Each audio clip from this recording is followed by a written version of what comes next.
Hello everyone, what's going on? It's me, it's NJChef, your Cosmic Dragon VTuber. Welcome to the lair. And this is gonna be a very different episode of my Warhammer 40K lore deep dive series. Would you even call it a lore deep dive at this point? I don't even know. I'll be honest, I don't even know. But regardless, what we're going to be talking about today is something that I've been wanting to gush about ever since the announcement was made a few months ago and the trailer dropped and all the new miniatures have now been shown off and all the different faction focuses are starting to be dropped on the Warhammer community website, etc, etc. Because I'm very excited. I'm extremely excited for Warhammer 40K 10th edition. Yes, you heard that correctly. This is going to be the 10th edition of Warhammer 40K that's going to be dropping. They said sometime this summer, but I do not believe they've given an exact date yet. But this summer is when the next and newest edition of Warhammer 40K will be dropping. This is actually going to be, because this is something I only just realized literally just before I started stream. I have been a part of the Warhammer 40K community let me try that again. When 10th edition officially launches, I will have been a part of the Warhammer 40K community for half of the game's lifespan. I started in 5th edition 40K. This summer will mark 10th edition. That is, I've had a lot of time in the 40K community, and it's been a blast. Honestly, it's been a blast. I love the community that's around Warhammer 40K, and I've made a lot of friends through 40K. The local hobby shop, actually, where I live, I am on a first name basis with them because that is how much of a regular I have been down by the shop. And yeah, no, it's good. It's really fun. I'm very excited, and we're gonna kick this off with hello T, how are you? We're gonna kick this off with what was shown off to us. I can't even remember how many months ago this was. Hold on. I need to minimize this for a second. When was this posted? March 30th. Yeah. March 30th is when this new tab on the Warhammer community website first launched. With the hashtag new 40K and just this big old teaser for 10th edition. And this video is what was shown off to us. The video alone got me incredibly hype. So, oh yeah. Oh, frick. Hold on. I just realized something. I need to...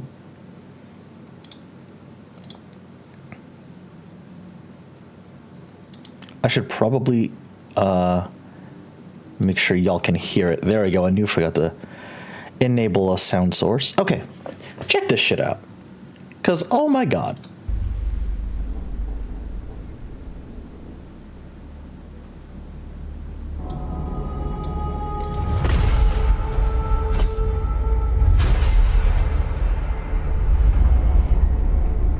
Hello, Gilliman. Victory. Hello, That Gilliman. is what the preachers cry from the spires of their temples. What commanders tell the soldiers in their service. Uh-huh. The Indomitus crusade meets with triumph after triumph. Day by day we tear Imperium Nihilus from the despoiler's grip. And though we are beset on all sides, with each battle we drive back the mutant.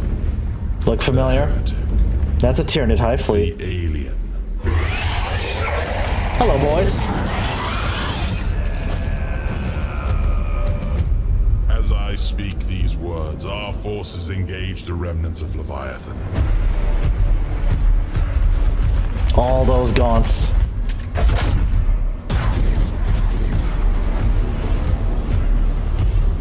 Oh, Pyre Blasters, yes! Reclaiming lost worlds, atoning for old shames. A crusade to cleanse the stars.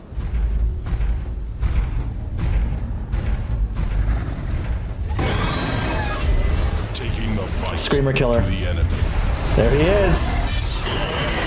Yep, Tyranid Screamer Killer, there he is.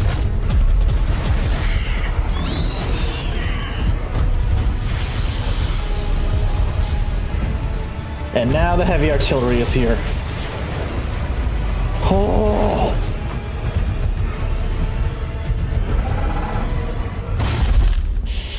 Crushed his skull like a grape. We broke their high fleet. Soon, their foulness will be but a memory. Oh. That is what the preachers say. It's a good thing you took Gravis armor.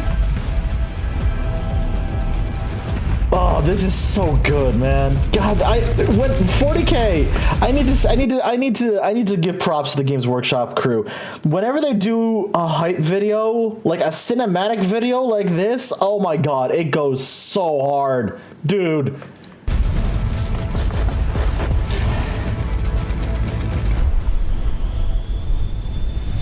Like even small details like this, with the homing beacon coming down. Relief will not save us.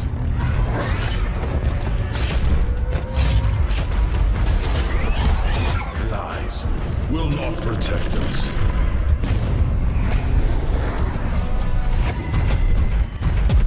But it is our hope that will damn us. Reinforcements have arrived. The first company are here.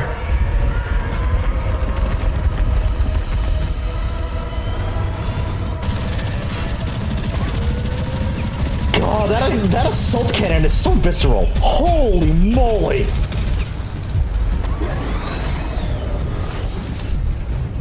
Librarian.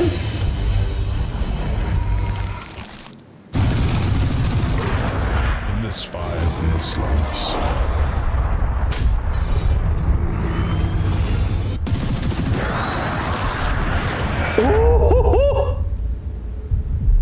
God, that's so visceral. Just a Terminator being ripped in half. My God. Psychic showdown. Our people sing of victory. Victory as the galaxy burns. Victory as the Imperium rots around us. Victory as humanity rages against the dying of the light.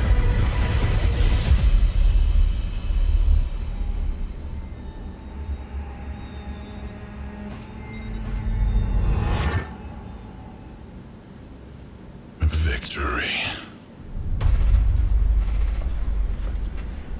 That was how they announced 10th edition. Oh. Oh my god. That's how they announced 10th edition. Holy shit. So, once that was done, they put up this page where they basically just collate everything they've announced in 10th edition so far. All of the different previews, all of the different changes coming to the rules, because that's the big thing. That is the big thing about what the major crux is in terms of what's headlining the changes for Warhammer 40K. That is a streamlining and simplification of the core rule set, which, and as someone who has been playing since 5th edition, I can tell you firsthand, the rules bloating, especially in 9th edition, has been incredibly, criminally egregious. It used to be where And I remember this very fondly, mind you, back when I picked up the game 1st and 5th edition.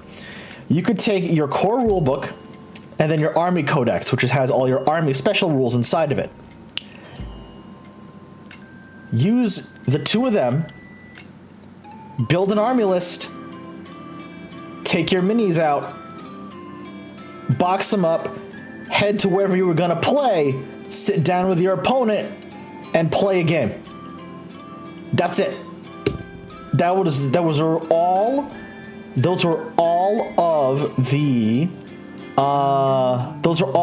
of the resources you would need.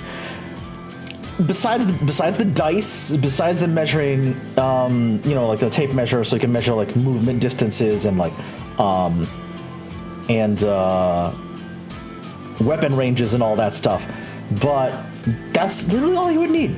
That's literally all you would need. Fast forward to the current edition, Warhammer 40K 9th edition.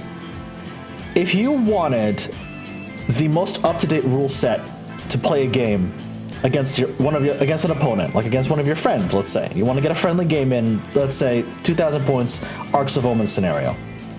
You would need the core rulebook. You would need your army codex. You would need any balanced data sheets that would come out. You would also need the rule set and the scenario data cards for Arcs of Omen. That is 5 different sets of rules resources you would need to play a single 2,000 point game.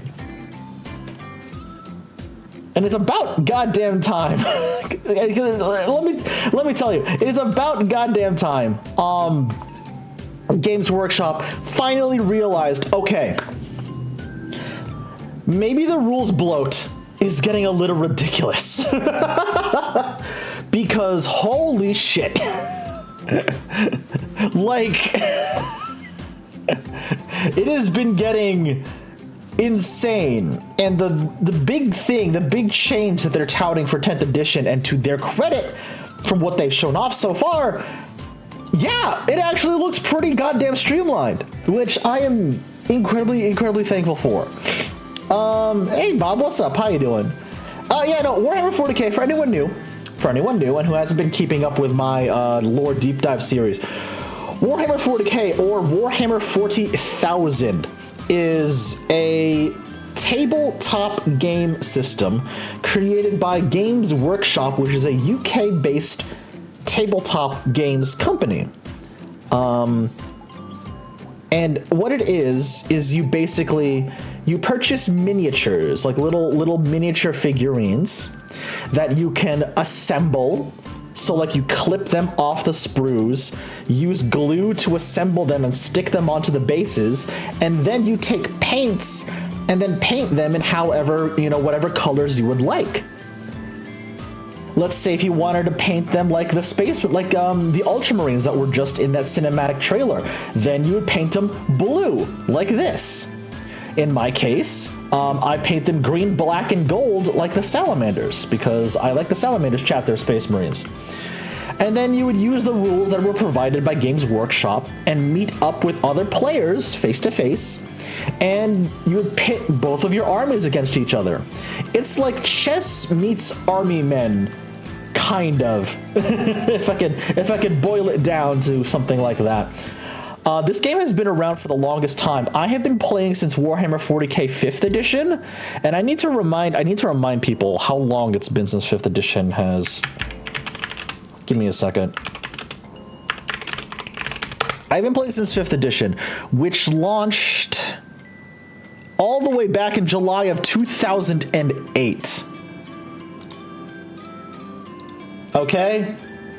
I've been playing since at the very least, the summer of 2008.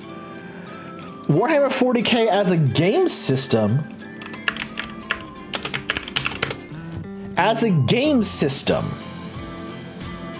began officially with the release of White Dwarf, which is Games Workshop's monthly magazine.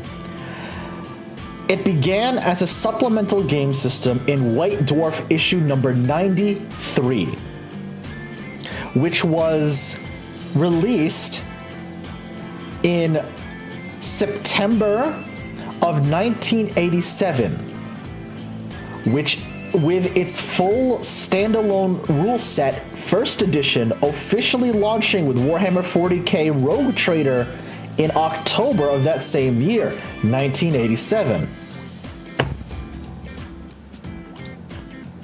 Oh my god, that launched the same year I was born? What the fuck?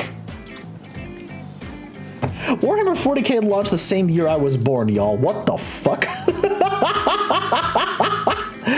Woo! Wow, alright, I feel old today, boy. I feel old today. Huh, behold, your bones, they are crumbling. Yeah, no kidding. It was Destiny, you're right. Hey! Oh my god, I'm on fire. What's up? And also, thank you for the follow. Appreciate that. Appreciate that. Appreciate that. Thank you, thank you. Why did they choose 40K as the number? Team, because 40K represents how many years into the future that this series takes place. In this case, 40,000 years into the future. It is the 41st millennium in which this game system takes place. Yeah!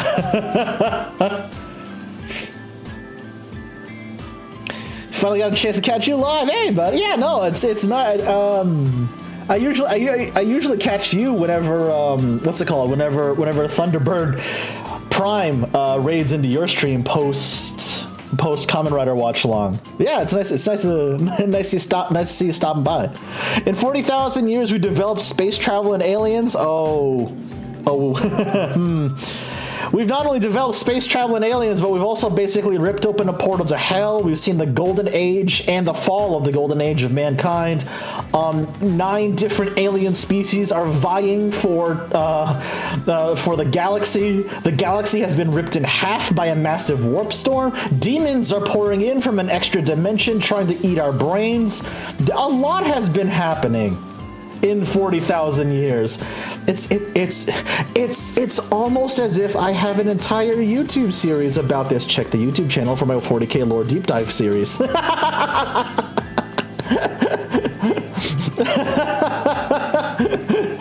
Check my YouTube channel for my 40K lore deep dive series. Oh, we go into this in detail. we literally go into this in detail, faction by faction. It's an ongoing series. No, Bob, I agree. I fucking love this shit. I love 40K. It's the best. It's so good. Because you would think 40,000 years into the future, everything would be rosy. You know, mankind would probably have conquered the galaxy. It's probably going to be utopia. It's the exact fucking opposite. Everything sucks and we're all going to die.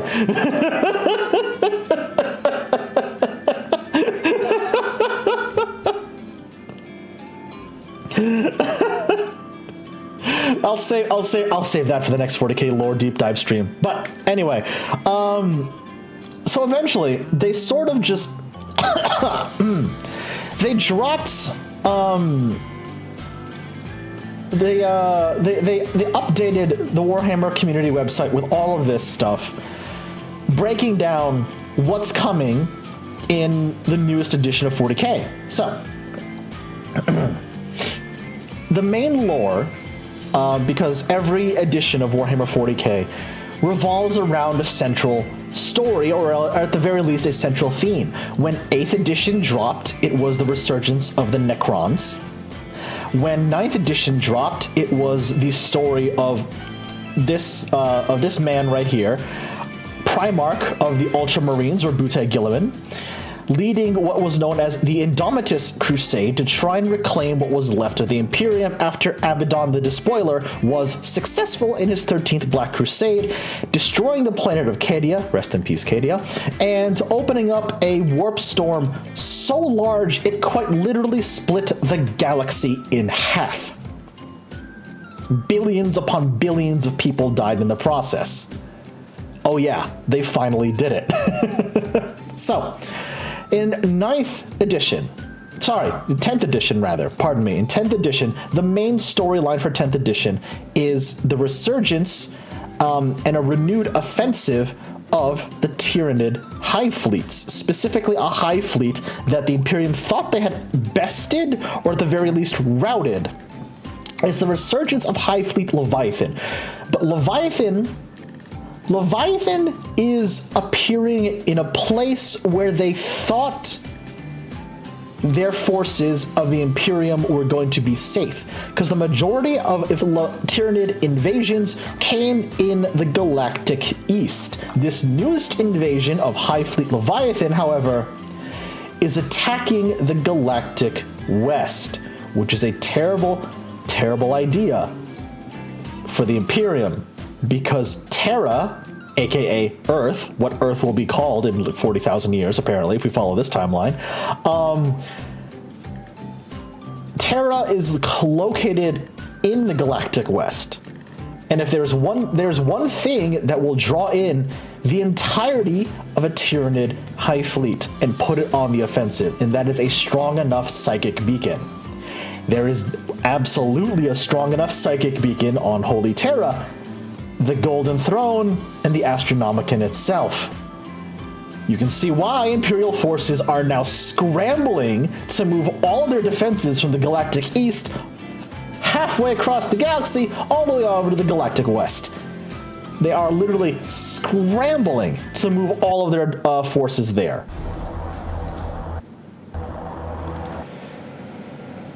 Let me turn up the quality here, because this is... Also, these new miniatures? Oh, yeah. Oh, we'll get to them. We'll get to them.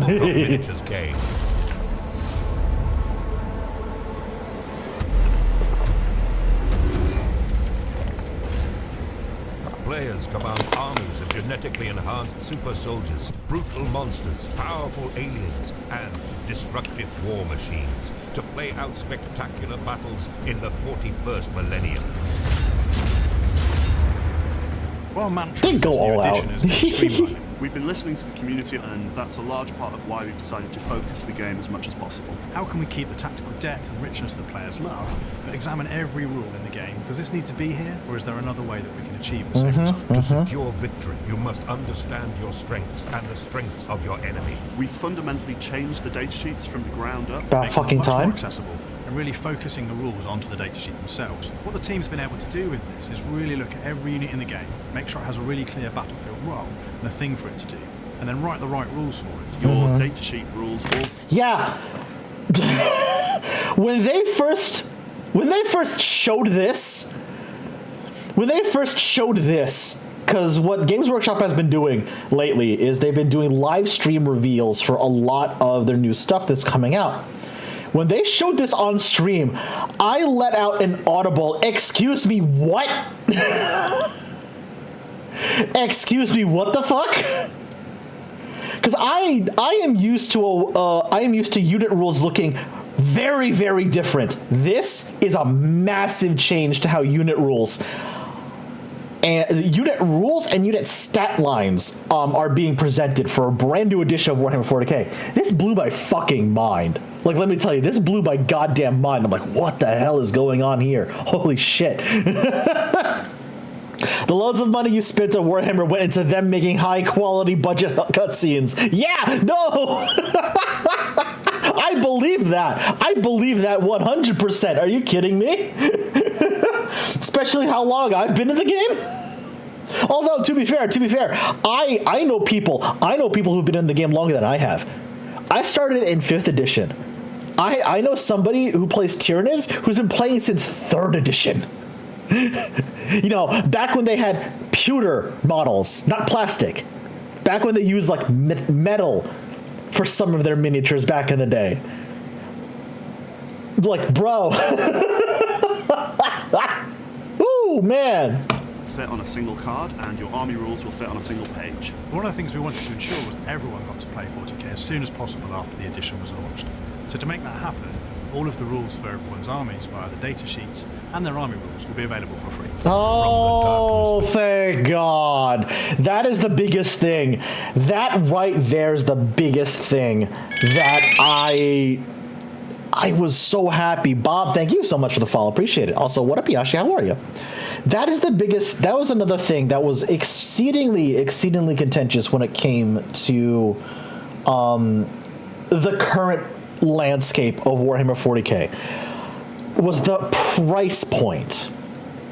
Because not only did you have to purchase your miniatures, purchase the paint to put them together, you had to purchase the rulebook, you had to purchase your army rulebook, and it's just like all those compounding purchases was starting to add up quite a bit, like almost to the point where it wasn't sustainable to a whole lot of players within the game.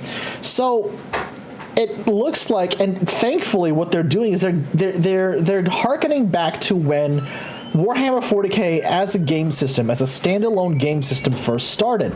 That being, all army rules would be indexed into a single booklet, which would be distributed free of charge to all players. Which, thank God. Thank God, because, yo... chat, I'm gonna level with you. I love 40K. Its setting and its competitive nature and its casual nature of just getting together with people and just fighting battles, you know, in this space that you can craft for yourself is something I absolutely adore about this game system. That being said, I haven't played a single game of Warhammer 40K 9th edition at all. For the entire lifetime of 9th edition, because of the rules bloat and because of the fact that attempting to get any new models at this point is going to cost me an arm and a leg, because A, the supply chain is fucked up, and B, because Games Workshop and their infinite wisdom kept raising the price for new army boxes. And it's just like, why would you do that? just why would you do that? Thankfully, and again, I say this, thankfully, it looks like they are starting to realize this. They should have realized this 3 fucking editions ago, but I digress. But I will say this, credit where credit is due. They're finally starting to get their act together, which is amazing. Between the stars, a twisted mockery of evolution spawns fresh horrors. It's a galaxy at war. This is the onset of what the Imperium will regard as the 4th Tyrannic War. Yes. This is the largest Tyranid swarm ever recognized in the galaxy. Yep, that right there is the major crux, the major storyline hook for Warhammer 40K 10th edition. The 4th Tyrannic War has begun, and instead of Ultima Segmentum, where most other Tyranid invasions have occurred, this one is occurring in Segmentum Pacificus, right on the doorstep of Holy Terra itself. The Imperium, to say the least, is scrambling to get their defenses in line. Emerging when no one's expected it, the Segmentum Pacificus. To be a warrior of the Emperor in such times is to face an array of nightmares. What we've managed to achieve with this edition is a game that players of Warhammer 40,000 will love for its tactical depth and choices, but is streamlined and plays much quicker. The end result is faster, while still keeping all the flavour that you've come to love in Warhammer 40,000. For players who've been with Warhammer 40,000 for the last 35 years, they've never seen anything like this before. We've never shown conflict at this scale. Immersive and thrilling new gameplay. Discover a major new narrative in the 4th Tyrannic War. The new edition of Warhammer 40,000 deploys this summer. Ooh, chat, I'm not gonna lie to you. You are probably gonna be seeing a lot more painting streams from me in the ramp up to whenever 10th edition drops this summer. I need to get my boys ready. I need to get the army ready. Oh man. I need to get the salamanders back on war footing. This before 10th edition drops, y'all. So, they started ramping out and putting out a lot more details of 10th edition, as well as previews for some of the new stuff, because there was, keen-eyed viewers will notice, there was a lot of new units, a lot of new models, essentially, that were being shown off in that cinematic trailer. And as a Space Marines player, because I have been playing Space Marines specifically since 5th edition, since I started playing, the one thing I have wanted was Terminators, which are elite soldiers within the ranks of the Adeptus Astartes, the Space Marines. I wanted Terminator models in line and in scale with the new Primaris Space Marine models that they've been putting out for the last few editions. And God bless Games Workshop, they have done just that.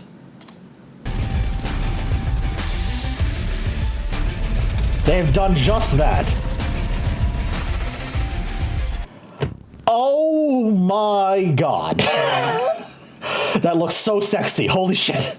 It is literally, it is the same silhouette Terminator armor has had since its inception. And it's just like, they upscaled it, they gave it more detail. Oh my god.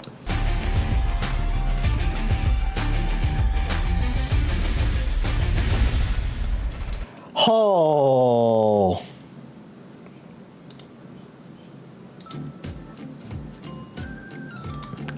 I want you to know I missed the unmute button like 3 times for the BGM. So I need y'all to look at this. I need y'all to look at the detailing, the detailing on these brand new Terminator sculpts, because this is the scale of detail I've needed on Terminator armor for literally years at this point. Because when they introduced Primaris Marines, when they started upscaling Space Marine models with the new Primaris Marines, I liked them. I liked them a lot for, both look and their rules. I hated how they were basically outscaled. They were much taller than the OG Space Marine models, and they were much taller than the OG Terminator models, because if you're not aware of the scale, the in-universe scale of Warhammer 40K, okay? Your average human height, let's say around 6 feet tall, correct? Space Marines are genetically modified humans. Without their armor, they are almost 7 feet tall. With their normal power armor, they are 7 to 7.5 feet tall. With Terminator armor like this, they are easily approaching 8 feet tall. Maybe taller. So like, these guys are supposed to be bigger than Primaris Space Marines and not the other way around. They finally scaled up Terminator minis to be taller than Primaris models, which, thank God. No, right? It's such a good sculpt. It's very good. And keep in mind, for the real life scale, for when you assemble and paint these guys for your own army, if you're like me, if you play Space Marines, Terminators, since they're elite units within the Space Marine hierarchy, they are put on 40mm bases. That is the scale of these boys. They are on 40mm bases. On average, most frontline troops within 40K, within the 40K game system, are either going to be on 25 or 32mm bases. So, yeah, when I say miniatures, I mean miniatures. But that's not all. That's not the only OG sculpts that got an update for this new edition that's coming up, they also unveiled brand new sculpts, not just new sculpts, but an entire line refresh for the Termagants for Tyranid armies. Because they have needed a sculpt update for the longest time, and like, yeah, that... Oh, whoops. Yeah, that looks real nice, honestly. I don't play Tyranids, but the new sculpts for the Termagants, yeah, no, that looks real solid. That looks real good. You want to talk detail on a model that's stuck in a 32mm base? That's a lot of detail for such a small model. That's a lot of really good detail for such a small miniature. Like, they even got the detail of the eye on the bioweapon that the Termagant is holding. That's how much detail they got on this. Like, dude, that's real good.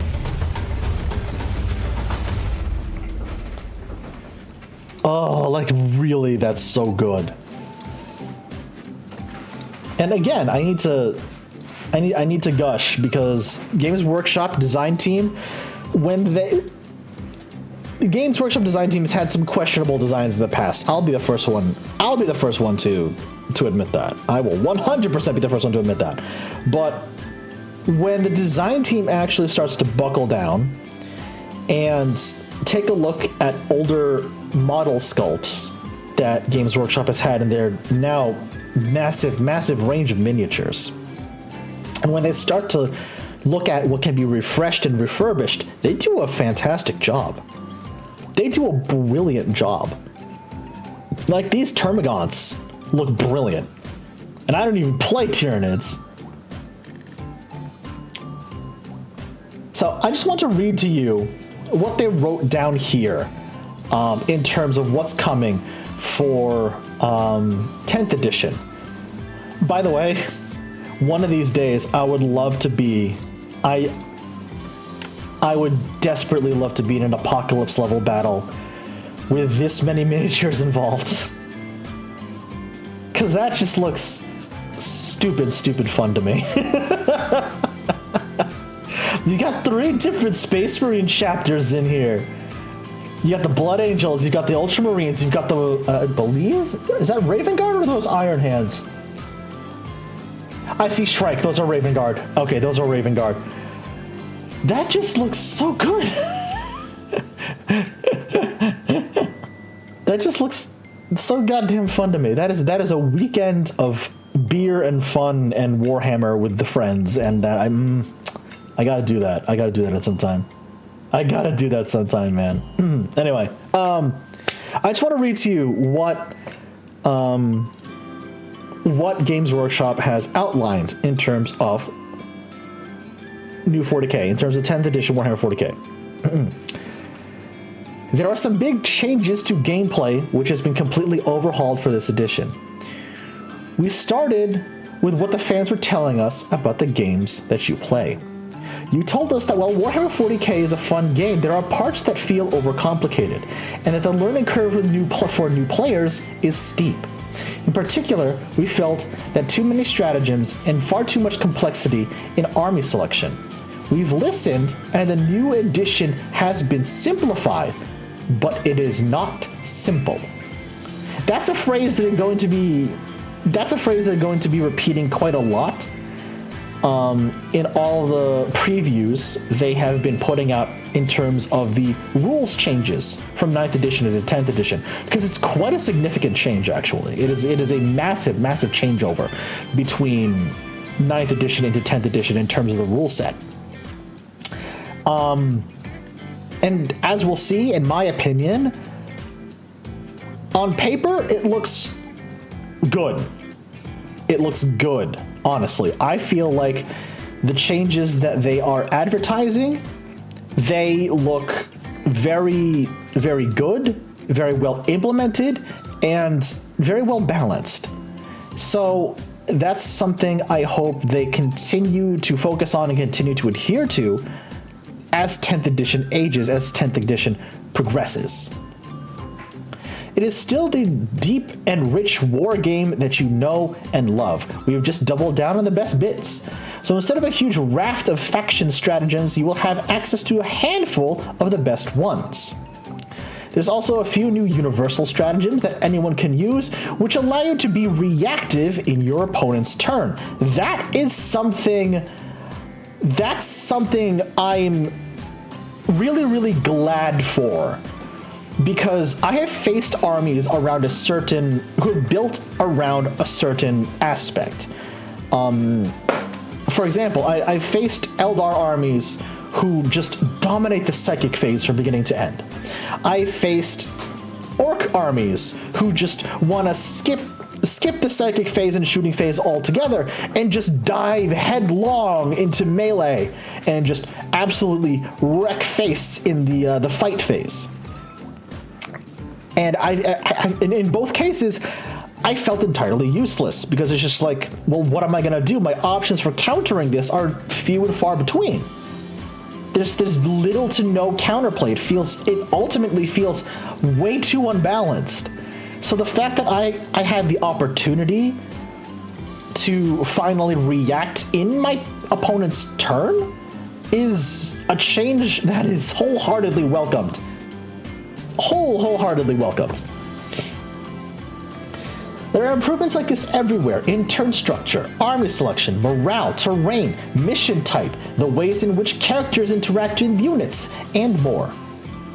Which is, we're gonna go over all of that. I am over the moon with how well they're handling this changeover and streamlining between 9th and 10th edition, okay? This is fantastic, okay? This is beautiful. The biggest change in the newest edition is to data sheets. The way core information on a data sheet is presented has changed, and with it we took the opportunity to restat every unit in Warhammer 40K. Again, a massively welcome change. Because I will say, as someone who plays Space Marines, the poster boy faction for Warhammer 40K, I will be the first person to agree. At least for a time, Space Marines were OP as hell. Because it seemed like they had an answer to everything. On paper, I know what they were going for. Space Marines are supposed to be your Swiss Army knife army. Good at everything, but not particularly excelling at one particular thing. That's how they're written on paper. When their rules come out, they suddenly seem very, very overbearing, to the point where it's just like, how do they have an answer for everything? That's kind of, what? And I'll say this as a Space Marines player. Yeah, no, they needed some tuning. They needed some tuning, absolutely. A Space Army knife, as it were. Oh my god, Rich. Every unit has new and reevaluated rules, so now every army will feel new from day one of the new edition. The huge update has also given us the opportunity to look again at lethality and durability across the game, and rebalance it at a stroke, something we could not do outside the launch of a new edition. This is the example we'll show you. We'll show you what we mean, rather. So if you missed it in the that video where the members of the design team were talking about how they restructured data sheets and army rules, this is it. This is a data sheet for a squad of Termagants. Every single keyword and weapon stat and unit rule is located on this single data sheet, front and back, because it's a two-sided data sheet, and then that's it. You don't need to go thumbing through an entire army book to see what the stat line for your Termagants are anymore. You don't need to leaf through pages upon pages of rules and weapon stats to find out how much damage a flesh borer will do, what's the weapon range of that flesh borer, etc., etc. It's all streamlined and collated onto a single page data sheet. And that is the kind of streamlining I am happily welcoming into Warhammer 40K now. Because remember, think back to what I said a few minutes ago. There's a reason why I haven't played any of 9th edition at all, is because you needed, for the scenario that I postulated earlier, if I and one of my other friends wanted to get together and play a 2,000 point game of Arcs of Omen in 40K 9th edition, we would need at least 5 different sources of army rules, scenario rules, and balanced data sheets just to play a single game. That's not practical. Dare I say, it's stupid. Having everything written down and concentrated onto a single data sheet, way easier.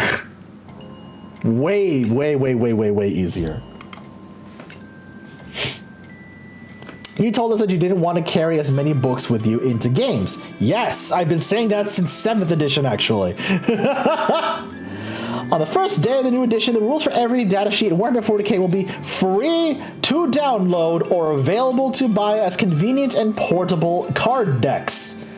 Even your faction and army rules will now just take up a couple of pages. When I was reading this, when I read that sentence, I literally stood up out of my chair and said, "Oh, thank fuck." Carrying more books with you when you were in college going to class, it felt like that at times. It really did. Let me rewind. Let me rewind for you. Let me rewind for you, chat. Let me rewind for you. In 2019, before the world shut down for the pandemic, my local hobby shop started an escalation league in Warhammer 40K, which means we would be meeting weekly, playing games at certain points levels, tallying up how many games we won, how many games we lost, and then coming back next week and playing another round of games but at a higher points level. And it was a really fun concept. It was great. It was really fun. Every single time I had to go, however, it felt like my shoulder, my back and my shoulders started hurting because I had to carry the core Warhammer 40K rulebook, the Space Marines Codex, which has all my core army rules in it, the Salamanders Codex supplement, which had faction-specific rules within it, on top of my miniatures, my dice, my tape measure, as well as the sheet of paper that I was using to keep track of how many games I won and lost.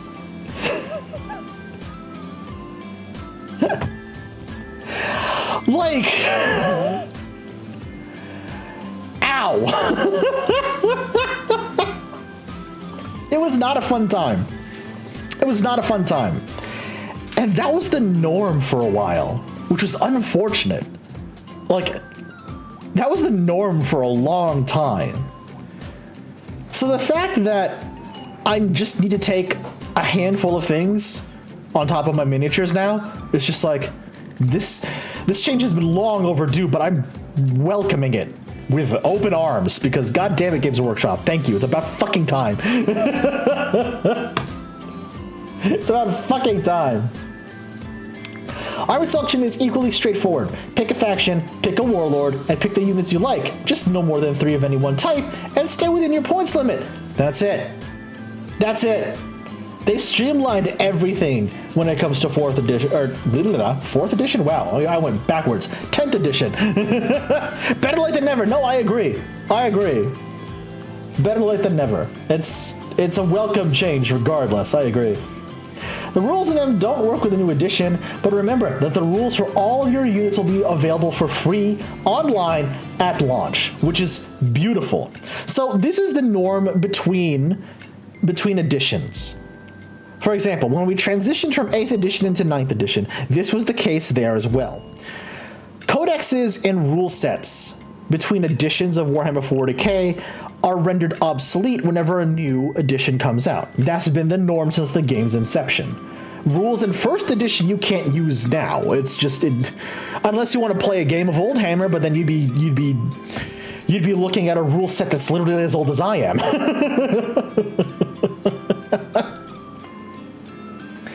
But the fact that they're making everything indexed and freely available online at launch of 10th edition, thank you. Thank you, GW. Thank you. Excuse me. The one thing, yes, here's a couple of other things that I'm actually pretty intrigued about. There is one exception to note. The Arcs of Omen books and the boarding patrols will persist, so you can keep purging the Space Hulks into the new edition and beyond. Which is beautiful, honestly, because the Arcs of Omen army list building, actually quite fun. The boarding patrols rule set where you actually can breach through certain walls to attack units on the other side, that shit is fun as hell. I've seen battle reports of that. It looks fun as hell. That's definitely something I would love to try, and I'm glad they're rolling them over into 10th edition. Really, really glad they're rolling them over to 10th edition. The new way to play, which I'm also very intrigued about, Combat Patrol. So what this boils down to is, lately what Games Workshop have been doing is putting out what they call Combat Patrol boxes, which used to be called starting army boxes or army builder boxes, where they would take a faction, like Necrons, for example, right over here, and they would package in a whole bunch of units that Games Workshop felt were good for someone to start an army with, or to build a very small army with. So in this case, you've got a Necron Overlord, you've got a squad of Immortals, you've got a squad of Death Marks, you've got 3 Tomb Blades, and you've got a Doom Scythe. That's actually a pretty solid starting army list for Necrons. You got the Orcs down here with a War Boss, a ton of boys, some Death Copters, and a Death Dread. And then you got the Space Marine box over here, which is a bunch of Primaris Marines, Suppressors, a Primaris Lieutenant, and an Impulsor. And what these boxes served as was your, like, here's a whole bunch of units, you can play some test games with them, this is enough for a legal army of Warhammer 40k that you can build using just these boxed units. And then you can either keep them like that, or you can use them as a base to build off the rest of the army, which is cool. I like that concept. What they're doing with Combat Patrol now is they're rebranding these boxes into Combat Patrol boxes, where you take everything in the box, and you'll have enough to build an army list, and immediately go from box to built, ready to go, and just start playing from there. Combat Patrol is now a standalone mission type in Warhammer 40k, which I think is nice, mostly because not a lot of people have time to play a full 2,000 point game like I do, or like have enough time to set aside for like a large scale game, which is like anywhere between 1,500 and 2,000 points. So like a game like Combat Patrol, a game level like Combat Patrol, where you only have like 500 to maybe 1,000 points worth of miniatures on either side, where you can get that game in a single afternoon. Really cool. Honestly, really cool. I am all for real fast, real quick games of 40k that you can get done in a single afternoon. Because that just means you can play multiple games with multiple people. You don't have to dedicate an entire afternoon, or maybe sometimes an entire afternoon and evening, depending on the size of game that you made, to play some Warhammer 40k. It's great, honestly. I'm all for it. I'm all for it. I am all for it. So we've looked at the new Terminators. We've looked at the new Termagants. Here we go. This is why I like. This is why I like the Warhammer community website, because they collate and they summarize everything for you on one spot. It's really cool. It's really, really cool. Oh, you move units individually. You move models individually. You move them as a unit. Oh, that's even better. Holy shit. Wow, throwback to Warhammer Fantasy. God, you remember when movement trays were a thing? Holy shit. Oh, now I feel even older. Jesus.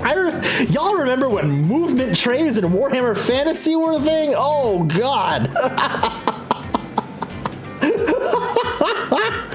Ooh. I'm all about just dating myself today, I guess. Wow. Jesus fucking Christ. I am old. I am old. I am old. I am old. Okay.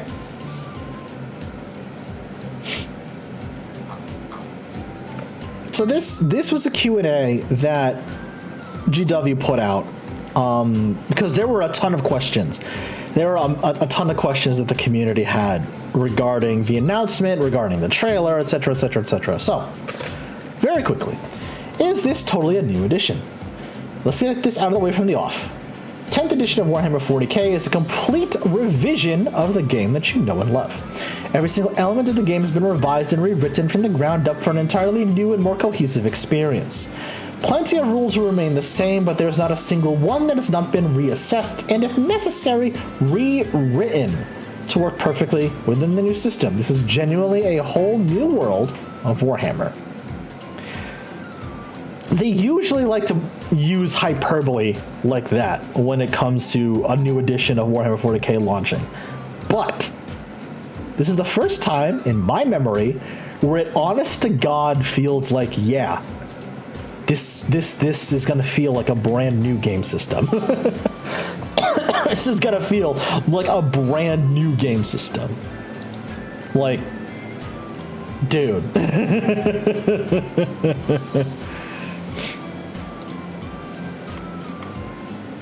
I'm very exceedingly excited. Will it be quicker and easier to play? We've listened to your feedback and have taken on board all the suggestions we've received since the launch of 9th edition. Suggestions or complaints, Games Workshop. I guarantee 90% of those suggestions were very angry.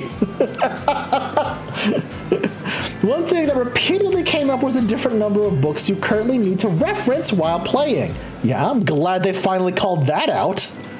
I'm glad they specifically called that out.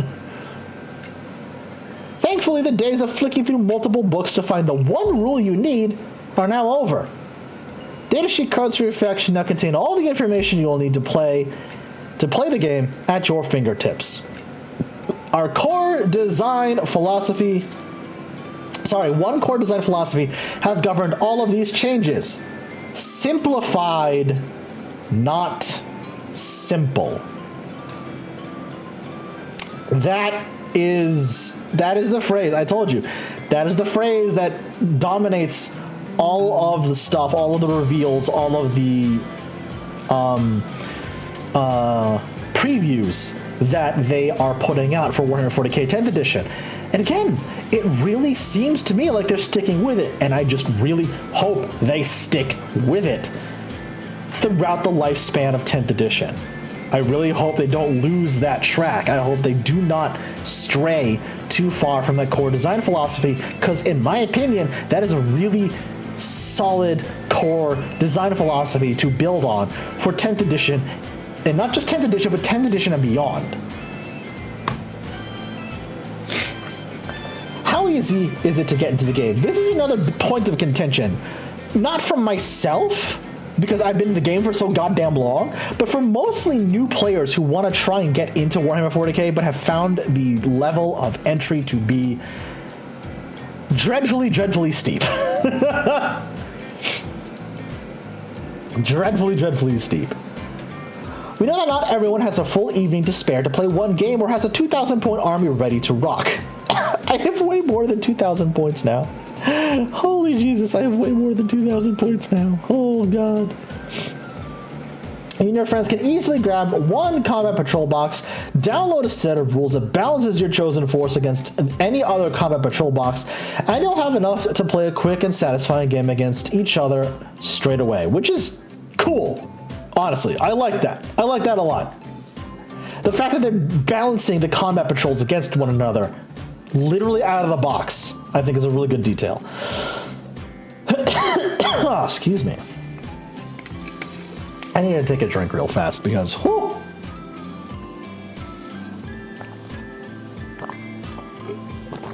Oh, okay.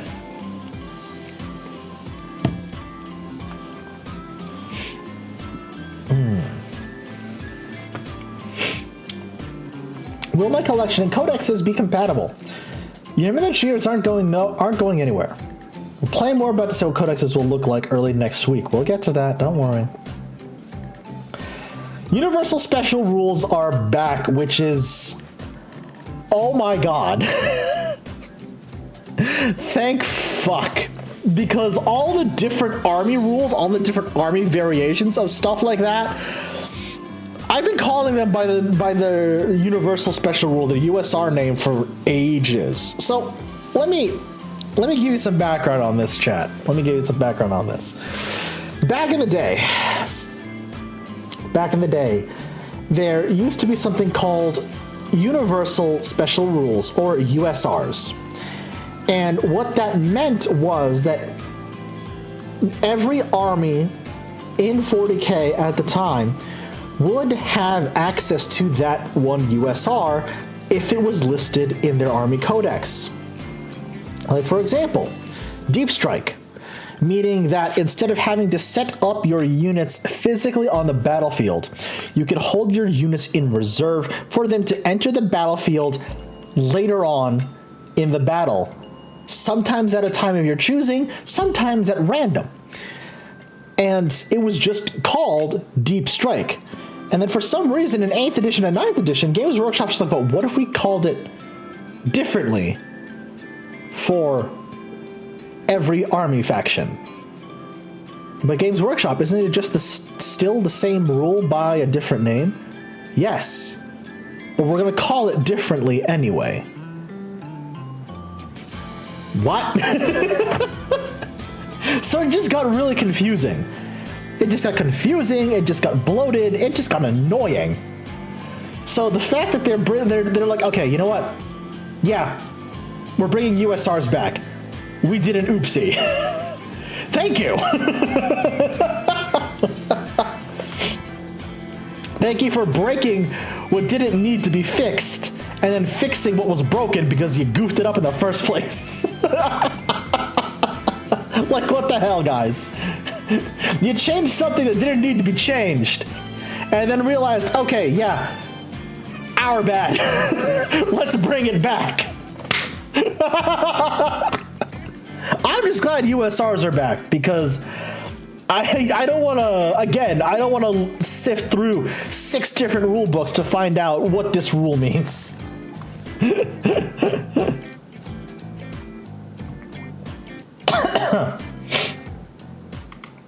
So, let's see here. Yes.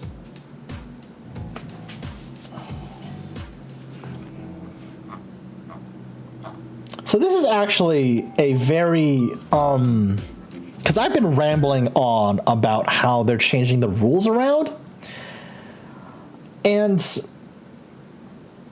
Games Workshop actually uploaded this. It is literally just a straight up, like, they're talking with members of the design team, and the design team members themselves actually get into the process of, you know, updating and streamlining rules for 10th edition, which I think is a really cool insight. So check this out. Is working on Warhammer 40,000. It's the most popular that 40K's ever been. We've rewritten every data sheet in 40K. There's not to be hundreds of them. Thousands, yeah. Literally thousands. There is a new edition of Warhammer 40,000 on the way. We're all super excited, and today, who better to talk to about it than the head of the Warhammer 40,000 studio, Stu. How you doing, man? You all right? Yeah, really good, thanks, Nick. It's so good to be able to finally talk about it. How do you feel about this? Oh yeah, very excited. Yeah, I mean, it's like the end of like a 2-year project, so yeah, great to finally be able to talk to people about it. Now, we've talked quite a few times, sitting in these very chairs, Yep. about what the community has to say about gaming and that sort of thing. Overall, throughout the current edition, 9th edition of Warhammer 40,000, what has the community said said to you about the game? Loads of different things, you know. We've seen the event scene really kick off, like thousands and thousands of people playing all over the world. But there are some things that, you know, people think we can do better. The rules are kind of in loads of different places. It'd be quite hard to keep track of where the rules for your army is. I think there's some things around what the most important rules are. So those are definitely some of the areas that we've really tried to kind of dig into and improve upon. So how do you solve those problems? We've tried to focus back on the datasheets themselves, make that the one-stop shop for most of the rules for your models. We've looked at the stat lines. We've put things like weapon skill and ballistic skill, to hit rolls essentially onto the weapons. And that's given us a couple of tools that we can use to kind of really personalize those weapons to the unit that carries them. Stratagems, we've really kind of looked at the ones that have the most impact and tried to make stratagems things that are either reactions that you can do in your opponent's phase or kind of one-off cinematic things. Stu, so we've got much less in the way of printed rules. We've got cards for our rules, and the data cards themselves are really simple. There's less flicking around between books. What was the idea behind all of that? So I want to go back to something actually that Stu said a couple of seconds ago, rather. Really kind of looked at the ones that have the actions that you can do in your opponent's phase, or kind of one-off cinematic things. Stu, so we've got much less in the way of printed rules. We've got cards. I want to go back to something Stu said a little while ago. Simple. There's less flicking around between books. What was the idea behind all of that? Yeah, so what we really wanted to do is we simplified the 40k experience. So it's still got a lot of depth and a lot of decisions for you to make at the tabletop, but less decisions before the game. Yep. So you kind of make fewer big choices before the game about what kind of army you want to take, what rules you're going to use for that army. And once you make that decision, that unlocks like a spread of rules for you, some stratagems and some enhancements that are specific to that one. You had to really make that sort of top-level decision first, and then that's right. After that's all decided for you. Yeah, and so what that really does is it means that at the table when you're playing, you're not flicking through 30-odd stratagems going, hang on. Which is good. I'm sure there's a Thankfully, yes. I'm happy for that. Moment of the game where you're like, I think I can pull this back. If only I can find the thing that I think is here. So really kind of putting those up front so people find that easier to navigate. Psychic powers is a big one. All the psychic powers are literally on the librarian's cards. There's no trying to find that section later in the book. Yeah, and that leads into another change that we've made. So we've simplified. Yeah, I can't find it, but like I messed up the time code. But when he said that they have shifted the weapon profiles from the rulebook, for just the standalone rulebook, to being on the data sheets themselves, which is, I think, is a really good stratagem, because like there is some overlap currently in weapons that like certain factions can use, specifically in the Imperium. So like let me take a brief aside. For example, the profile of a bolt gun, or no, it's probably wrong. Let me change it. Let me sort that around. The profile of a chainsword is its strength of the user. So it's whatever strength is listed down on the user's data sheet. Armor penetration value of -1 and then 1 damage. If you're a Space Marine, so that's strength 4, AP -1, 1 damage. However, certain Imperial Guard officers have the option to take a chainsword as their own melee weapon. And the weapons profile is kind of the same, but not really. It doesn't have the AP value of an Astartes chainsword, and it's 1 less strength because regular humans aren't as strong as Space Marines are. So it's like, what's the use of that? Like, why can't it be universal? So what Stu is saying now is that while the weapon is going to be universal for different factions or differing factions within 40k, it's now going to be far easier to discern like the impact of one weapon as wielded by a Space Marine versus the impact of that same weapon as wielded by a non-Space Marine, which I think is a really neat level of distinction and detailing within the game itself, which I really, really like. The turn structure, there is no psychic phase anymore. Yes. And what we've done is really kind of put those rules again on the data sheet. So that's another thing that I'm quite happy with. They've done away with the psychic phase entirely. Psychic powers are now just bound to the character's datasheet if they have it, if they have the ability to cast psychic powers, or deny psychic powers, or manifest psychic energy. It's all streamlined much further, and now it's like I can finally react to, you know, I don't have to stand there and just wait until the psychic phase is done anymore. So it's just like, thank fuck, I can actually do something about it now. Every psyker has his particular abilities that he can do. Sometimes that might be a psychic weapon. You know, psychic powers aren't distributed evenly, so increasingly we've got factions that didn't really interact with the psychic phase, and that led to players having like a bit of a downtime. And one of the things we've really tried to do with the new edition is really cut down on that downtime. I suppose redesigning every single datasheet in the entire game has been a great opportunity to go back and take a look at them again. To be honest, it was one of the reasons why we made some of the really big changes, and we really kind of looked at everything and said, does this need to be here? Is there like a simpler, more elegant way that we can get that effect? So once we'd sorted the core, I'm sure, I am 100% positive, I am not the first person to make this joke, but I'm gonna make this joke because it's funny to me. They legitimately went full Marie Kondo on the Warhammer 40K rule set. They took a look at each and every single rule set in 40K now, and in deciding which ones to keep and which ones to rewrite and which ones to delete, they literally just went, does this one spark joy? Is this balanced enough? Also, hi Warlock, how are you? Hello, Bird Point, how are you? Welcome everyone, welcome friends, how are you? We have been talking about and continue to talk about all the upcoming changes for Warhammer 40K edition, 10th edition. I am very excited because all these changes look very nice, very streamlined, very balanced, and it's about goddamn time Games Workshop fixed it. Because 9th edition has been a mess. 9th edition has been a mess. Rules out with that kind of methodology. We then went back and rewrote every data sheet in 40K, and then there's some universal special rules that we've put back into the game. So things like Deep Strike, Feel No Pain, some of those terms actually, which haven't been in the game, for a decade, but still really familiar to players. And I think it really showed that having a common language for some of those rules was really important. So one of the things I know we've heard from the community is the fact that the current edition of 1.1000 got a bit bloated. There was so many rules, and so many things people needs to take with them. How are we going to combat that in the future? Internally within the studio, we have a really clear process for how we add new rules to the game, and then following on for that is that kind of detachment system where actually if we want to add a new detachment into the game, we can totally do that, but it will replace something. So what we've done in the new edition is, rather than putting those on top of your existing rules, they're instead of, we really wanted to try and make sure that what your unit looks like it does, it should do.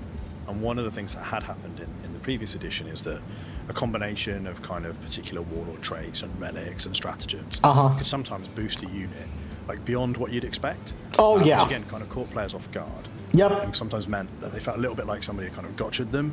So again, keeping those. No, I'm guilty of that. As a Space Marine player, I'm guilty of that. There is a specific unit, relic, warlord trait combination that results in what I like to call the almost unkillable Smash Captain. So that's a lot of terminology. That's a lot of in-game terminology I just threw at you. Basically, there's a character build for Space Marines where you take a Space Marine captain, which is an HQ unit, one of your leaders, and you give him a certain combination of warlord traits, weapons, and relics that make him equally very fast, very tough to kill, and do a lot of damage when he gets into melee. And that was the core thing a lot of Space Marine army lists would build around. The longer you could keep your Smash Captain alive, the more damage he would do, the more units he would take out, which would soften up the enemy lines for the rest of your army to get in, mop up the stragglers, take objectives, and win the game and hold the board. For me specifically, as a Salamanders player, there was a specific build to the Smash Captain that made him not only very powerful, but incredibly, incredibly durable. So, let me break it down for you. Space Marine naturally has a toughness of 4, which means you would need a strength 4 or higher weapon to deal any sort of meaningful damage to him, right? Right, keep that in mind. For a certain amount of points, you can upgrade your captain to be on a Space Marine bike, giving him an additional wound and an additional point of toughness. So he's now jumped from toughness 4 to toughness 5. His armor save, however, remains the same, which is a 3+ armor save, which means if he were to take any damage or if he were to suffer a wound at any point, you could roll a d6, and as long as you rolled a 3+, a 3 or better on a d6, he would negate that damage. Right? Right. And also, being on a Space Marine bike improved his movement characteristic. Normally, he could only move 6 inches. Now that he's on a bike, he can move 12. Or 18 if you chose to advance him. Right? Right. Keep all that in mind, because here's where things get dumb. For another certain amount of points, you could upgrade him to have what is known as a Storm Shield. A piece of weaponry, or technically a piece of weaponry. It's a shield, but it's under the Space Marine Army umbrella. That would increase his armor save, meaning his armor save went from a 3+ to a 2+. So in order to negate damage, all he would have to do is roll a 2 or better on 1d6. However, there are certain weapons in Warhammer 40k that negate the armor save of the Space Marine entirely. Built into the Storm Shield is what is known as an invulnerable save. In this case, it is an invulnerable save of a 4+. It is a save that can be taken against any weapon, even a weapon that ignores the power armor of a Space Marine. So as long as you roll a 4 or better on 1d6, he would negate that damage as well. Right? Right. There's a Warlord trait in the Salamander's Codex supplement known as the Master of the Forge. And it's a very simple Warlord trait. It increases the toughness of your Space Marine captain by 1, which stacks with the toughness increase of the Space Marine bike. So now your Smash captain with a 2+ armor save and a 4+ invulnerable save now just went from toughness 5 to toughness 6. Which means you needed at least a strength 6 or better weapon to do meaningful damage to him. Right? Now here's the final piece of the puzzle. There's a relic in the Salamander's Codex supplement that, when given to your Space Marine captain, reduces the incoming amount of damage done by 1 to a minimum of 1.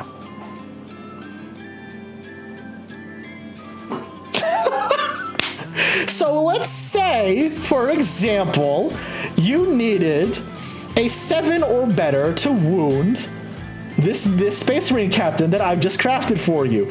No, you don't. You technically need an 8 or better.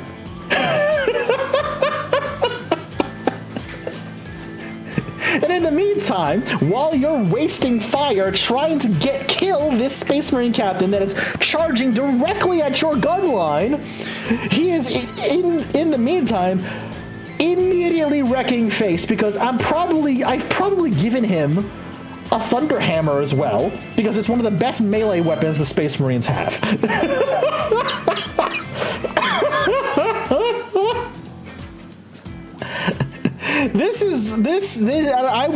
I will 100% agree as the Space Marines player. Yes, that is as dumb and as one-sided and not fun to play as it seems. Why do I say that? Because I've been on the receiving end of that. I've had a Smash captain do exactly that to me. It's not good. And I'm finally glad they're addressing that. Holy Jesus. Ooh, I say this as a lifelong Space Marines player. That needed to be nerfed 4 editions ago. They didn't nerf it at all.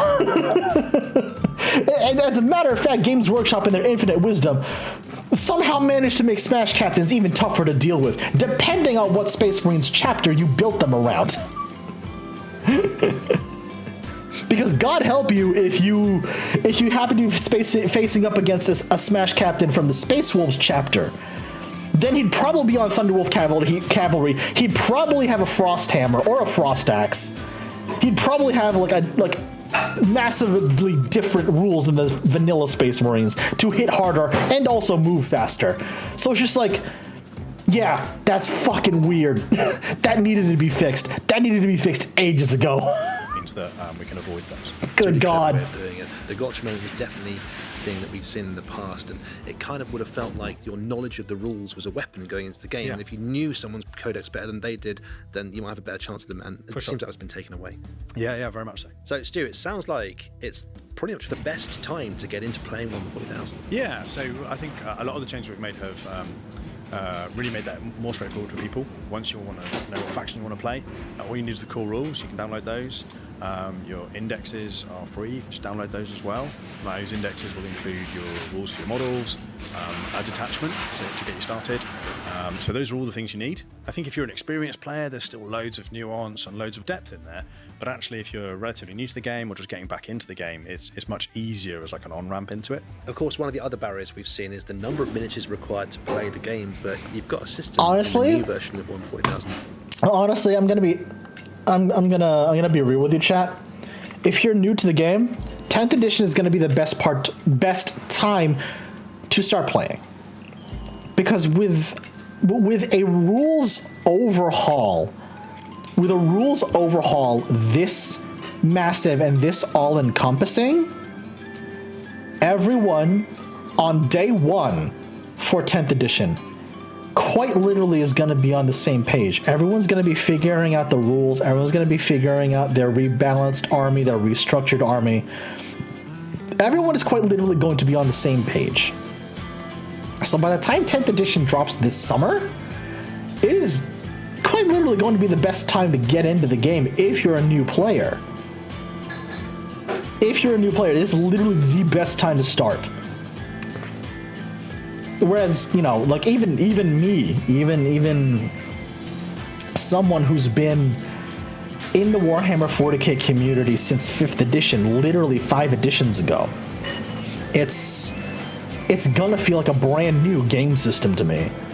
It's gonna feel very weird adjusting to a new suite of rules, new data sheets, new ways to balance out the army. So like, I'm very excited, but also like legitimately, the best time to start. The best time to start is when 10th edition starts up.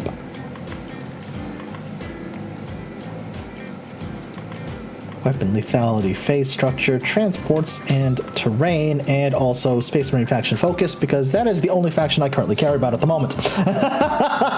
Alright, chat, I'm going to take a very quick break. I'm going to stretch and grab something to drink. Y'all do as well. Stretch and hydrate as well. Hydrate or dihydrate, y'all.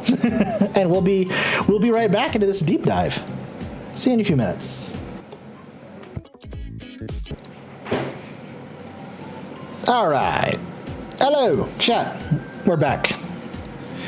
We are back. Hope y'all are hydrated now. Or at the very least got something to drink or snack on, depending.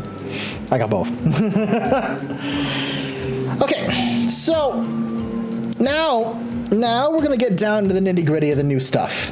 Now we're gonna get down into the nitty-gritty of what exactly is changing. Besides, like, you know, new narratives, new rules, simplified rules, etc., etc. This is going to be down into the nitty-gritty now of exactly what is changing between 9th edition into 10th edition. And where we're going to start is literally where you would start normally when putting together a game of Warhammer 40K. How to build an army list. Because even that is changing. Even something as simple as choosing and building an army list for a game Even as something as simple as that is changing in 10th edition. The detachment system has been a mainstay of Warhammer 40K for decades, in one form or another. Battlefield roles and the old force organization chart were originally intended to help people structure their armies, but always came at the cost of arbitrary restrictions and exceptions. It served the game well, but Battlefield roles are now out, and new flexibility is in. So what that means for anyone uninitiated, the force organization chart in Warhammer 40K... Oh, actually, hold on. Can I pull this up on Battlescribe? Actually, wait a second. Can I pull this up in Battlescribe? Buppity-buppity-buppity-bum.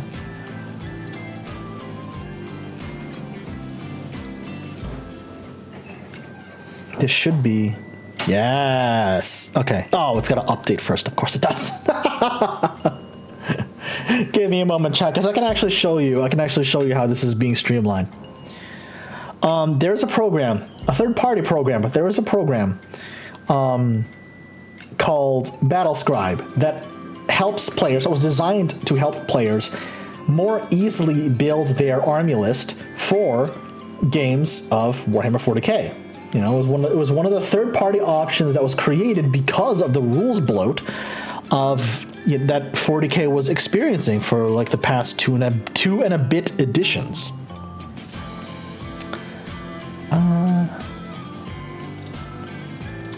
So I just want to show you. I just want to pull up Battlescribe for you, chat, so you can actually see what I've had to deal with from 8th edition into 9th. I've not played it. I've not played, mind you, I've not played during 9th edition, but I have played during 7th and 8th edition, and the force organization chart between those two editions has remained the same.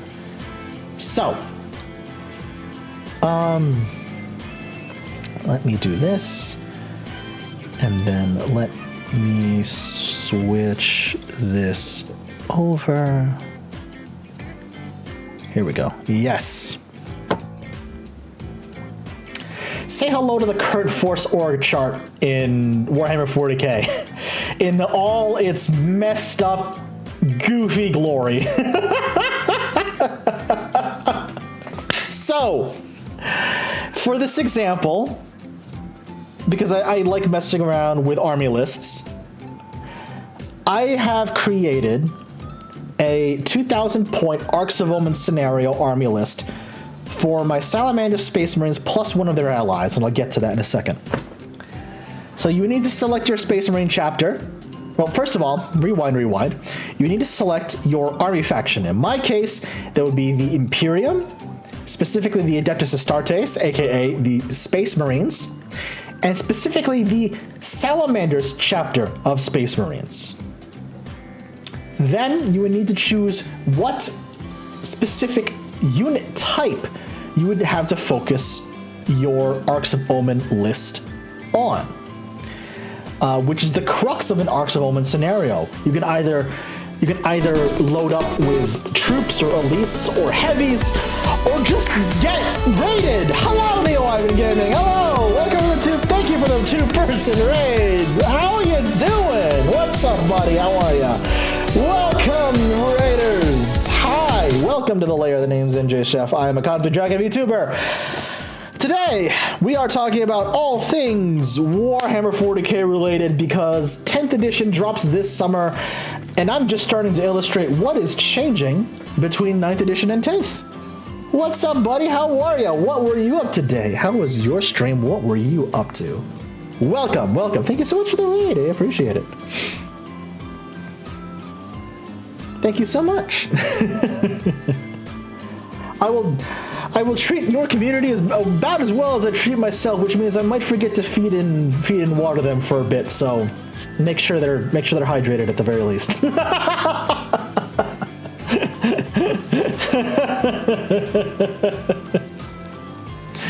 Just side questing in MGS5, causing mayhem and kidnapping people for family. You love to see it. You love to see it. Nice. I hope you had a good time. Buddy. That sounds awesome. Yeah, this is about as what's it called? This is an offshoot of an ongoing series of streams that I have going on my channel called Warhammer 40K Lore Deep Dive. Although this isn't really as much of a deep dive as it is a look into the upcoming edition of Warhammer 40K. 10th edition is dropping this summer, and I'm just going over everything that Games Workshop has announced, what's changing, some of the new models that are coming out, and just a bunch of the new cool things. Right now, what I'm doing is comparing what the old Force organization chart looks like compared to what's being changed and what's being streamlined, what they've shown off on the Games Workshop website. If it looks dense and confusing, guess what? That's because it is. That's because it is, and I'm glad they're changing this mess of Force organization into something far more streamlined.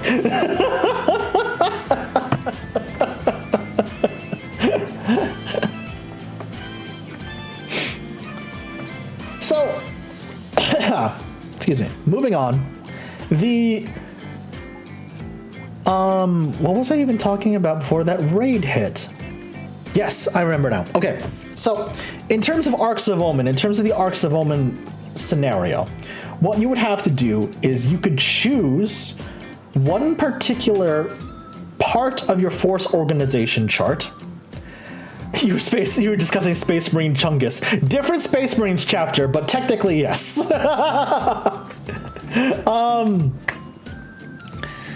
All glory to the God Emperor Chungus.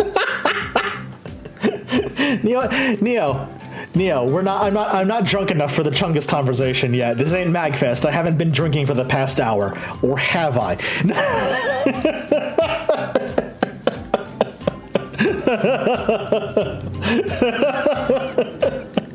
That sounds like quitter talk. You know what? You're right.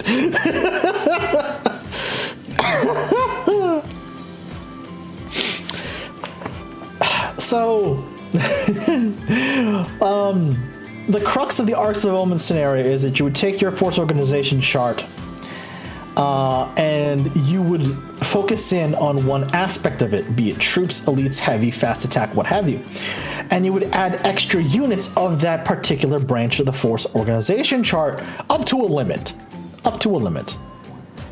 Yeah, enjoy your food and enjoy your lurk, Neo Evan Gaming. Thank you so much for the raid again. I appreciate it, buddy. Thank you.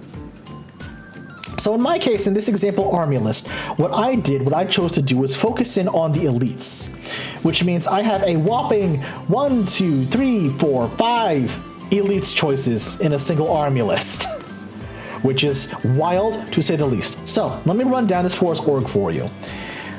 My first HQ choice and my warlord, my leader for this entire list, is a named character by the name of Captain Adrax Agatone, the special named character specifically for the Salamanders chapter of Space Marines. My secondary HQ choice is a chaplain in Terminator armor, and I've given him the abilities of Litany of Hate, Canticle of Hate, and Mantra of Strength. I've also spent 25 points to upgrade him to a Master of Sanctity and given him the free relic of Vulcan's Sigil. I have 2 troops choices. I have a heavy intercessor squad with heavy bolt rifles and 1 heavy bolter embedded in the squad. And then I've got an intercessor squad, a regular intercessor squad, with their stock bolt rifles and a Stardust grenade launcher embedded in the squad and a hand flamer and thunder hammer on the sergeant. And now the elite section is where things get absolutely buck wild. The elite section is where we get absolutely buck wild, because this is where I chose to put the focus of my Arcs of Omen detachment. I've got a 3-man aggressor squad with their Flamestorm gauntlets. I've got a Redemptor Dreadnought with the Macroplasma Incinerator. I've got an Assault Terminator squad with Thunderhammers, Storm Shields, and Teleport Homer. I've got a regular Terminator squad with a Heavy Flamer, Power Fists, and a Teleport Homer. Did I change those? Did I change the Terminator Sergeant's weapon? Did I change the Terminator Sergeant's weaponry? Power Sword, Stormbolter. Yep, it's the same thing. Okay, same thing. I've got, and to round it out, I have a squad of Vanguard veterans equipped with jump packs, storm shields, and thunder hammers. I forgot to change some of these. But it's fine. You know what I'm not actually making this army list, but you know what I mean. I made this army list just as an example. Fast attack, I've got an Outrider squad, 3-man, and a Storm Speeder Hammer Strike. Heavy support squad, I've got a 3-man Eradicator squad. And for the final part of this army list, I have, as an allied detachment, a single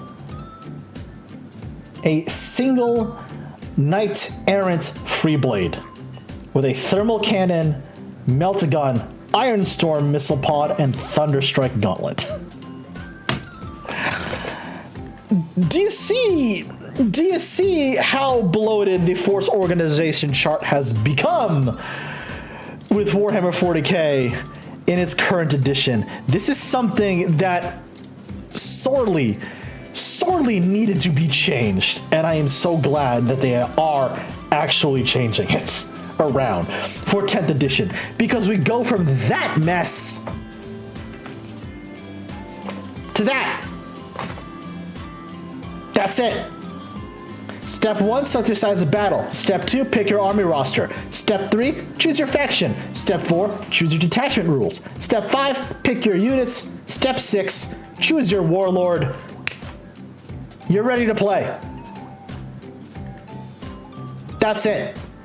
That's how simple building an army is in 10th edition. Oh my god. Talk about a breath of fresh air, right? Talk about a breath of fresh air. Oh my lord. It is so much more streamlined now for 10th edition. Jesus Christ. Like, that is something I have been just chomping at the bit, like, this needs to change. This desperately needs to change. So, in terms of battle size, there are now 3 main army sizes that you can build for games of Warhammer 40k. Incursion, 1,000 points. Strike Force, 2,000. Onslaught, 3,000. 500-point games are still perfectly possible, of course, but the Warhammer 40k core rules are optimized for slightly larger forces, which is fine. I'm fine with that. They're even eliminating power level, which is even better. I'll be real, I never use the power level system. I always calculated my army list by points and points alone. So it's just like, oh, thank God. Thank God. Army roster. Rosters can be anything that you want them to be. You'll be able to download blank, printable roster sheets in the Warhammer community from Warhammer Community using the upcoming new Warhammer 40k app. I'm glad they're changing that as well. Or even just write it down on a piece of paper, like the old days. That's how I started. That's how I started. Select your faction. This step hasn't changed. Pick your favorite army and then prepare for battle. This step also decides your faction keyword. Note that it is quite rare to pick allies in most game modes, as it is assumed the force will be drawn from a single faction. However, if you want to play larger games which represent the combined forces of, say, an Imperial Indomitus Crusade fleet, you can absolutely do that in a more casual setting. Select your detachment rules. Here's where the differences begin to show themselves. Instead of choosing a sub-faction or constructing your own, you may now choose a single set of detachment rules for your entire army. These will include your special abilities, your enhancements, your stratagems, and your unit restrictions. Which, holy Jesus, duh, that is well needed. For example, You may be playing as the Gladius Strike Force of the Adeptus Astartes. Your faction gives you the Oath of the Moment army rule, while your detachment grants you 6 unique stratagems on top of a core group within the main rules, as well as 4 exclusive enhancements to your Space Marine characters.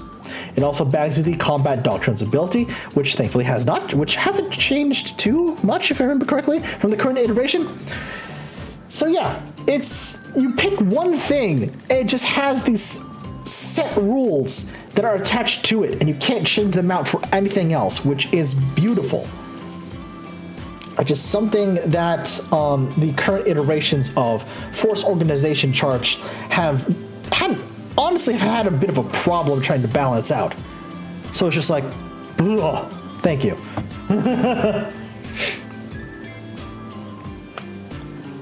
Your detachment choice will be very rarely tied to an army color scheme, so while Ultramarines might be the theoretical and practical masters of the Gladius Task Force, other chapters can use it too, and the same will be true of any other detachments that are added into the game. This also means that you can try out multiple different detachments in a single army. You're not going to be locked into a single detachment just because you painted your army blue, red, or yellow. You need at least one character, one of each, up to maximum of 1 epic hero, up to 3 of the same datasheet, and up to 6 battle line or dedicated transport, which is very good and very streamlined. I'm not entirely sure if they're getting rid of battlefield roles like troops, elites, fast attack, heavy support, stuff like that. I'm not entirely sure about that yet. But this is exceedingly, this is very, very, very well streamlined, in all honesty.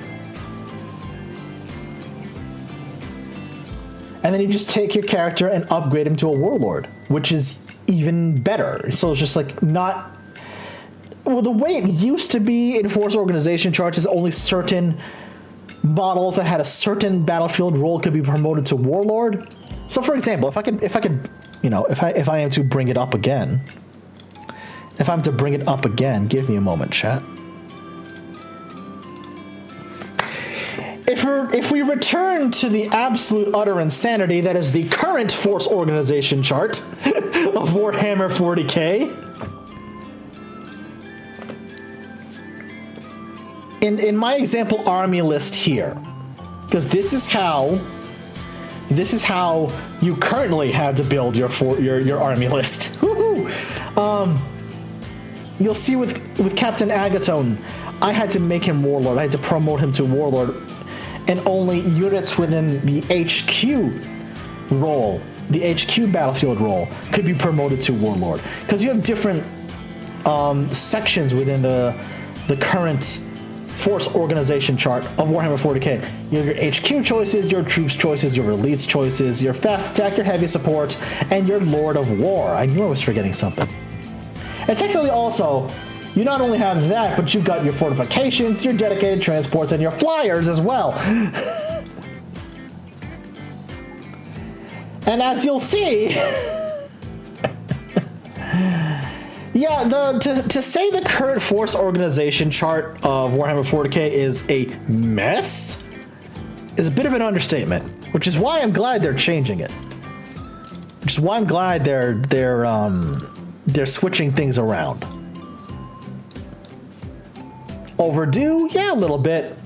Very well needed and very well executed? Yeah. I mean, well executed in the terms of what they've shown off now. But, I would love to get my hands on the actual rule set once they come out. But for now, from what I can see, good job, Games Workshop. Thank you. So now we get into the nitty-gritty of your traditional datasheet for individual units within Warhammer 40K. They've been streamlined and changed to the point where, wow. That stat line is very, very different to what a current Space Marine stat line looks like now. A lot of things have been removed, something new has been added, and the fact that it's way more streamlined now is just a godsend. Let me tell you that right now. this is a godsend to have it this streamlined.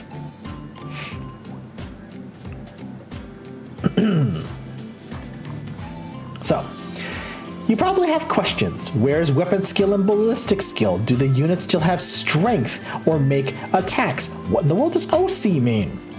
So, that is something, that's something actually they changed.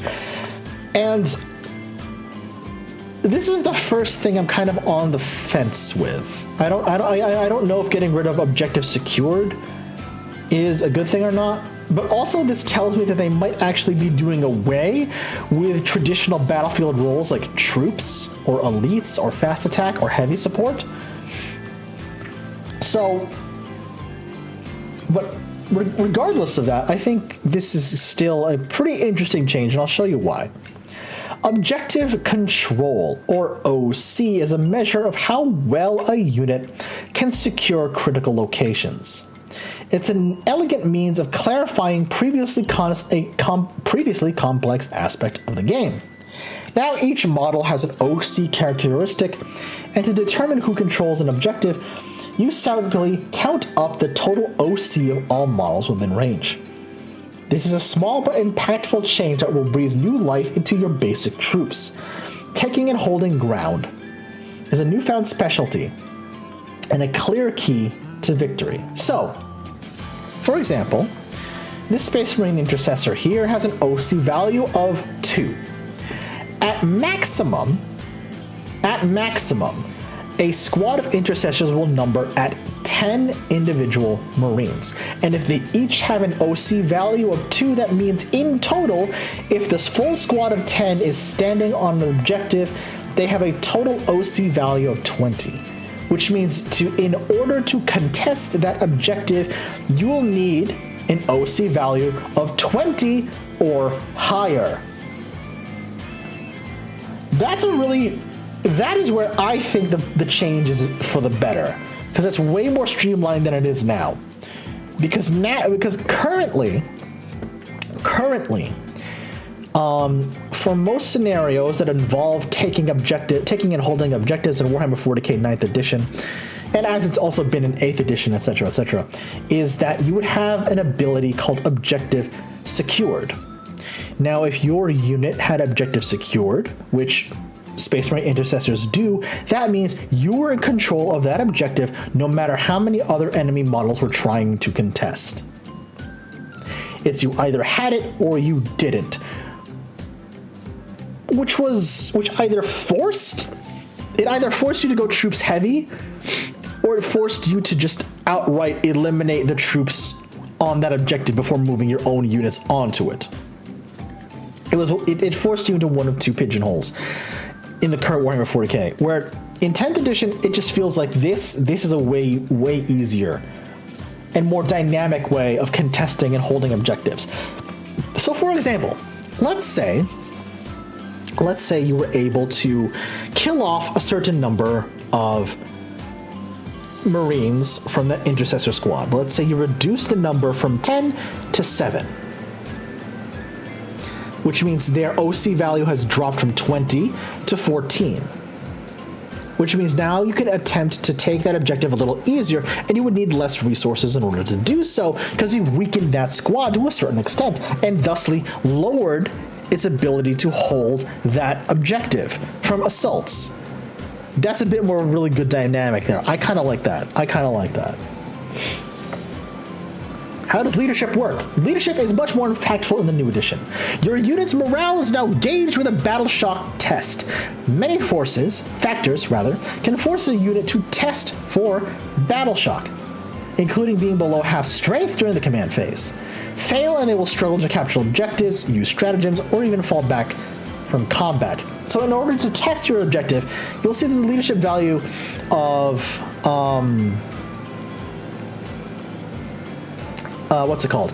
The leadership value of an Intercessor squad is a 6+, which means roll a 2d6 and score either equal to or above. Yes. equal to or above your listed leadership score on 2d6. They have passed their battle shock test and will not falter. Want to reduce troop counts quickly? Allow me to introduce you to the wonder of artillery. Oh, spoken like somebody who plays the Imperial Guard. Hello, Terry. How are you? Yeah, it's true though. Honestly, that's very true. That's very true. So what's happened to weapon skill, ballistic skill, strength, and attacks? Offensive characteristics are still very much in the game, but they are now on the weapon profiles and not the unit profiles to keep datasheets clear and easy to read. So if that's the case, how do weapons work now? Everything you need to take a shot or take a swing at your enemies is now contained with the individual weapon profile. Everything from the number of attacks to weapon skill to damage is all now in one place, meaning that weapons like power fists, which used to need text to explain why they made things harder to hit, now have their own hit roll statistic. Moreover, weapon profiles are now tied to individual units, so a chainsword in the hands of a Space Marine is far deadlier and easier to hit with than one held by a sniveling cultist. That's a detail. That's a really cool detail. I like that. I like that a lot, honestly.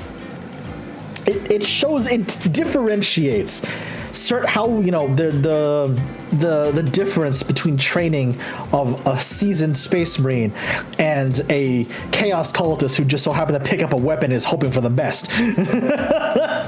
I like that change. That change is good. That change is really good. And like the different weapon profiles now are like, I'm glad they've consolidated everything onto a singular weapon profile for each weapon. So bolt pistols, you've got a 12-inch range. They make 1 attack, hit on 3s, strength 4, no AP, 1 damage. It's very, very nice. Thank you for the follow, Terry. I appreciate it. I appreciate that. Space Marine Army, actually, with as many aggressors and whirlwinds as I can feasibly field. Hey, nice. Who cares about saving throws if they only have 4 units left? Well done. Well done. What chapter? I need to ask now that you confirmed yourself as a Space Marines player. What chapter? Because I've been playing Salamanders since 5th edition. I've been playing Salamander since 5th edition, which means fit as many. When I build an army list, it's fit as many flamers and melta-guns as you can into a single army list. Because who needs to worry about enemies holding an objective when they've been reduced to ash?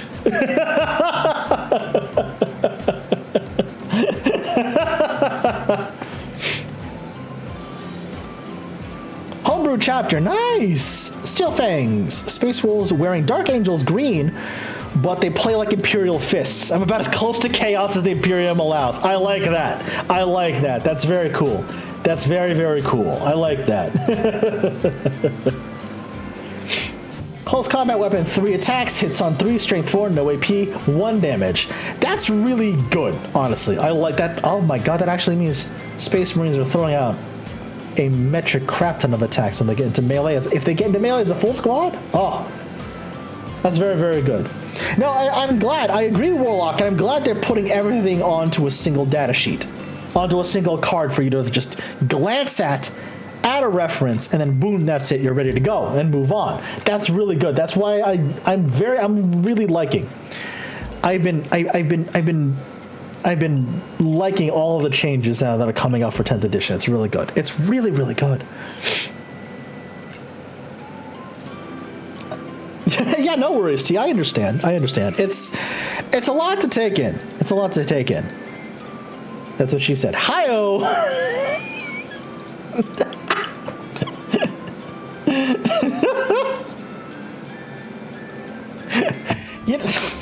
I'd say I'm sorry, but you should know by now that I'm not.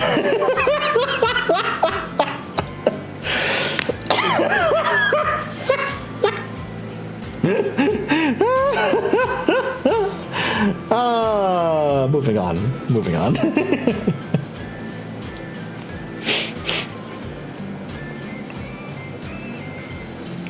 Faction rules are something that in my opinion, have needed to be streamlined for a while, and I'm glad they're actually streamlining it now. Because it used to be a mess. It used to be a real bit of a mess. Discerning, like what your rules were as an army, what affected which units, what was relegated to XYZ units, or whether it was army-wide or not. Now it's actually way more streamlined, thankfully. So, the index cards, released at the dawn of the new edition, will come with one detachment representing a common fighting style for your particular faction, and more will emerge as new codexes arrive and as army ranges expand. There is one golden rule. Every detachment must fit into a single double-page spread, meaning that you will never need to go fishing through an armful of rulebooks to find your key stratagem. You will have all of your core rules, your data sheets, and 2 pages worth of unique rules, and that's it. You're good to go.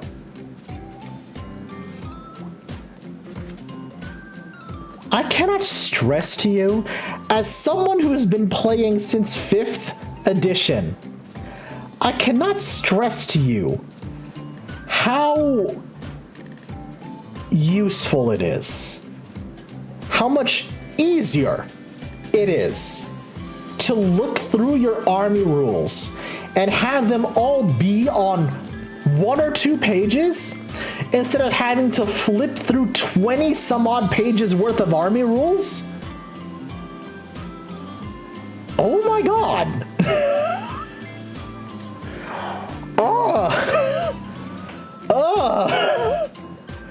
Everything on a single detachment compressed into 2 pages of rules and keywords and data sheets.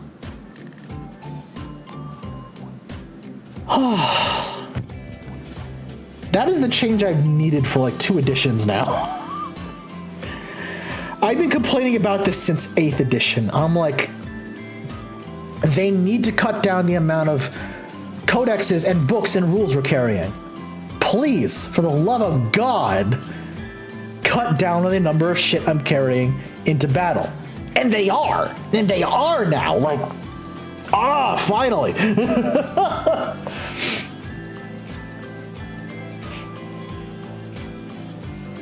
Oh yeah, no, I agree, Terry, same. I am full on like getting ready for 10th edition. I'm like, there's, like, I've said this before, chat, by the way, I've said this before, but expect more painting streams on here as 10th edition gets closer, because I need to finish units before 10th edition drops, because I want everything ready to rock and roll. As soon as 10th edition drops, it's like, yes, let's go. So on top of this, every faction gets one army ability regardless of what detachment you are using. This represents the totemic aspect of that faction in war. Orcs get the war, Tyranids get synapse, Astra Militarum get orders, and Space Marines get Oath of the Moment. This is it. This is the army rule, no matter what Space Marines faction you're playing. Oath of the Moment. If your army faction is Adeptus Astartes, at the start of your command phase, select 1 unit from your opponent's army. Until the start of your next command phase, each time a model from your army with this ability makes an attack that targets that enemy unit, you can reroll the hit roll and the wound roll. Rerolls are significantly less common in the new edition, so the ability to single out 1 target per round for complete annihilation reinforces the Space Marines' reputation for disciplined and targeted hammer strikes. I like that. I like that a lot, honestly. I don't have to worry about spending command points to reroll. I don't have to worry about not having the right army rule to reroll because I'm not playing the correct faction that hands out rerolls in that way. No. Just army-wide, at the start of your command phase, choose 1 enemy unit to focus down, and your entire army gets to reroll to hit and wound against that chosen unit. That's actually really, really brilliant. It is just like, because that fits how Space Marines in the lore, you know, wage war. They will target one part of an enemy army at a time. They'll take out the command structure. They'll take out the supply line. They'll take out the outer defenses. They'll take out their battle line. They will dismantle your army piece by piece by piece until there is nothing left. That's brilliant. I like that a lot. I really like that a lot.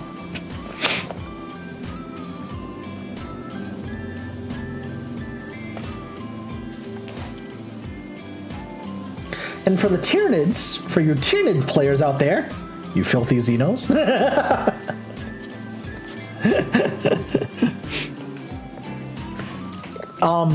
They use the Tyranids to demonstrate how detachment rules work now in 10th edition, which is also, again, very streamlined and very well thought out, honestly. Here you have your hyper adaptations. And these... This is what happens when the Tyranids actually settle down and get to war. Like, good God. At the start of the first battle round, select one of the following hyperactive adaptations to be active for your Tyranids units from your army until the end of battle. Swarming Instincts, Hyper-Aggression, or Hive Predators. And you'll also notice that there are new keywords here which streamline rules even further, which is great, honestly. Which is great. Stratagems and enhancements are now a part of your army detachment. In the previous edition, many players found it difficult to juggle and remember 2 or 3 dozen different stratagems. I can attest to that. Those days are now gone. No detachment will contain more than 6 different stratagems. Add to that a robust universal menu of 12 core stratagems, and then now there's simply less to keep track. Of. Wow, excuse me. Woof.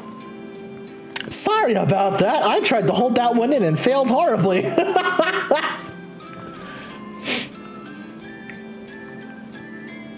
Armor of Contempt returns as a stratagem for the Gladius Task Force, the first available Space Marine detachment. This looks to be the base Space Marine detachment that is available to Space Marines at the moment, that will be available to Space Marines at the beginning of 10th edition. So, I like this. Let's see. Let's check this out, chat. Let's check this out together. Armor of Contempt, Gladius Task Force Battle Tactics Stratagem. The belligerency of the Adeptus Astartes, combined with their transhuman physiology, makes them unyielding foes to face. When your opponent's shooting phase or the fight phase, just after an enemy unit has selected its targets. Target one Adeptus Astartes unit from your army that was selected as the target of one or more of the attacks of the unit's attacks. Effect: until the end of phase, each time an attack targets your unit, worsen the armor penetration characteristic of that attack by 1. Which is beautiful. I like it. I like it a lot. So you just burn 1 command point for Armor of Contempt, and then all of a sudden, the unit that your opponent just targeted suddenly becomes much, much, much harder and much more difficult to try and wound and take down and eliminate.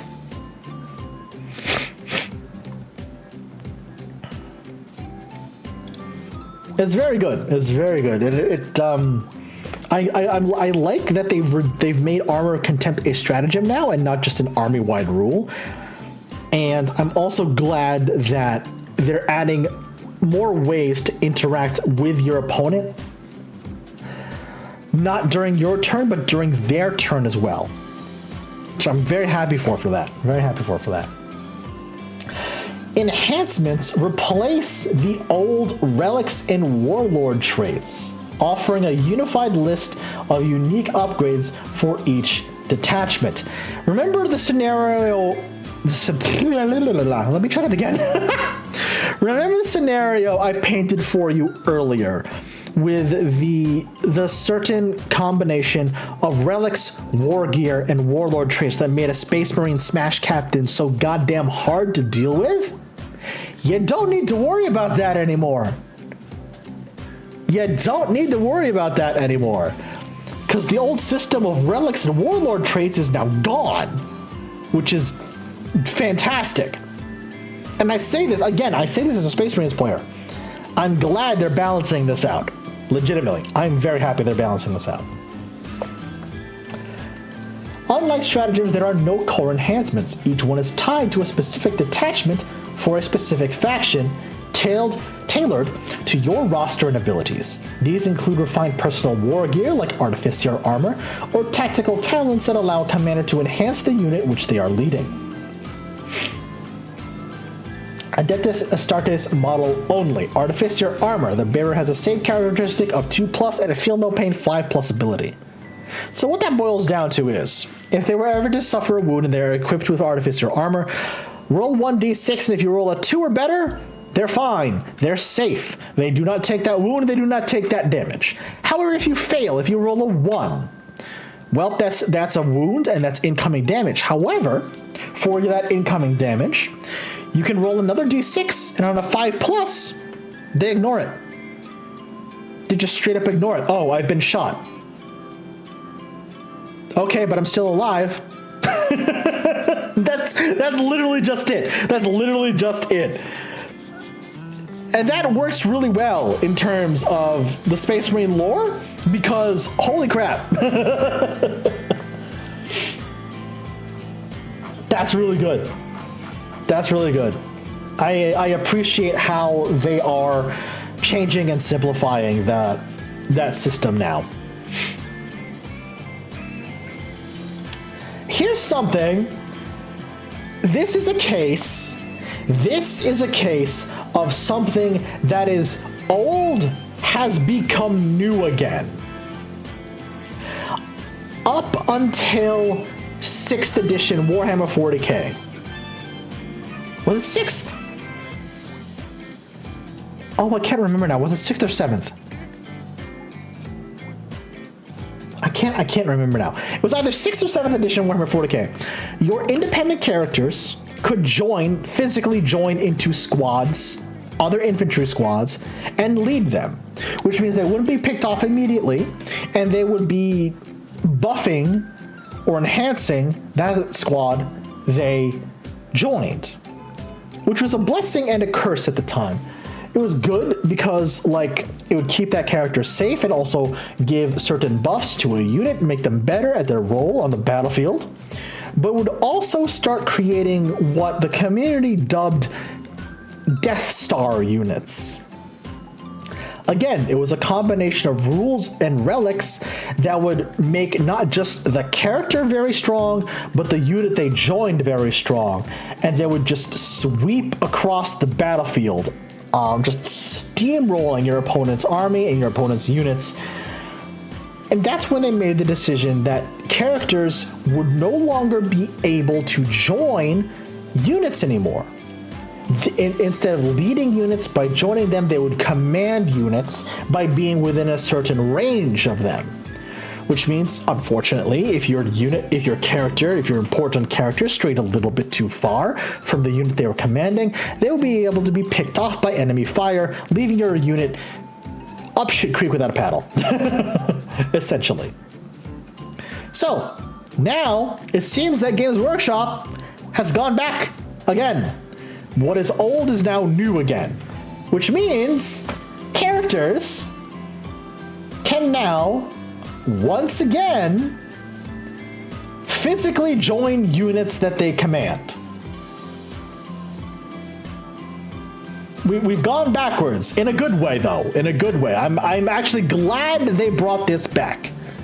I'm actually very, very glad they brought this back. So, for this example, they're using a Primaris Lieutenant.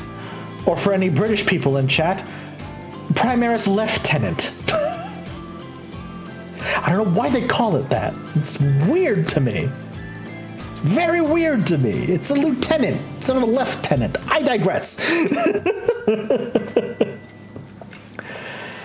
He's your leader unit. He has Oath of the Moment as a faction warlord trait. His tactical precision trait exists as it has for the past 2 editions. It now has target priority. This model's unit is eligible to shoot and declare a charge in which it fell back. That affects only him and the unit he has joined. Which is nice. Right? Which is nice. I'm glad they brought this back. So now it doesn't... One of the problems, again, with 9th edition is that certain characters, while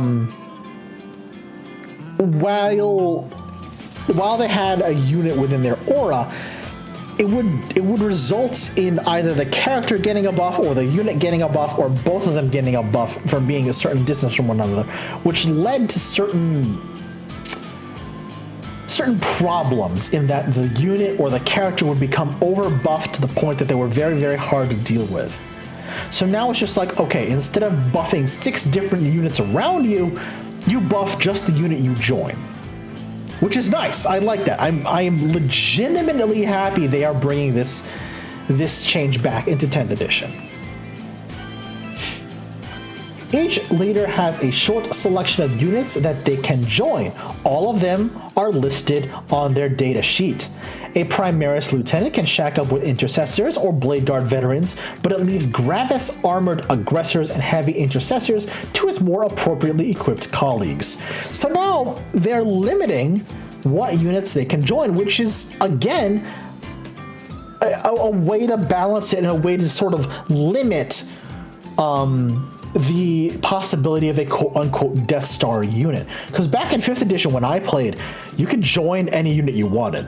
Hell, you could leave one unit and go join another unit in the middle of the battle, thus transferring the Death Star power from one unit to another, depending on what character it was.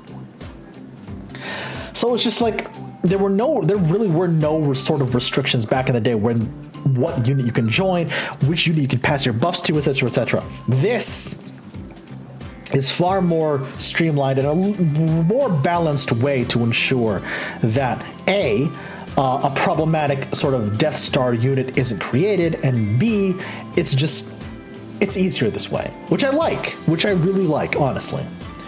This model can be attached to the following units: Assault Intercessor Squads, Blade Guard Veteran Squads, Hellblaster Squads, Intercessor Squads, and cheekily, 2 Redacted Squads. Thanks, Games Workshop. Gee, I wonder what those are gonna be. Cheeky, boys, cheeky. So, in addition, there's this other rule down here, which really is going to affect how you... What's the word I'm looking for? How you take the time to decide which unit you want your leaders to join. So, you can attach this model to one of the above units even if one Captain or Chapter Master model has already been attached to it. If you do and that bodyguard unit is destroyed, the leader units attached become separate units with their original starting strengths. So again, back in the day, back in 5th edition, you could attach any number of independent characters to an infantry squad. So if you wanted your infantry squad, let's say, for example, in my example, because I've done this before, you could have a squad of assault terminators, which is the terminators with thunderhammers and storm shields, because that is what I would normally equip them with. Then I would attach an apothecary to that unit to let them heal wounds and ignore damage that they would take throughout the battle. And I would also attach Vulcan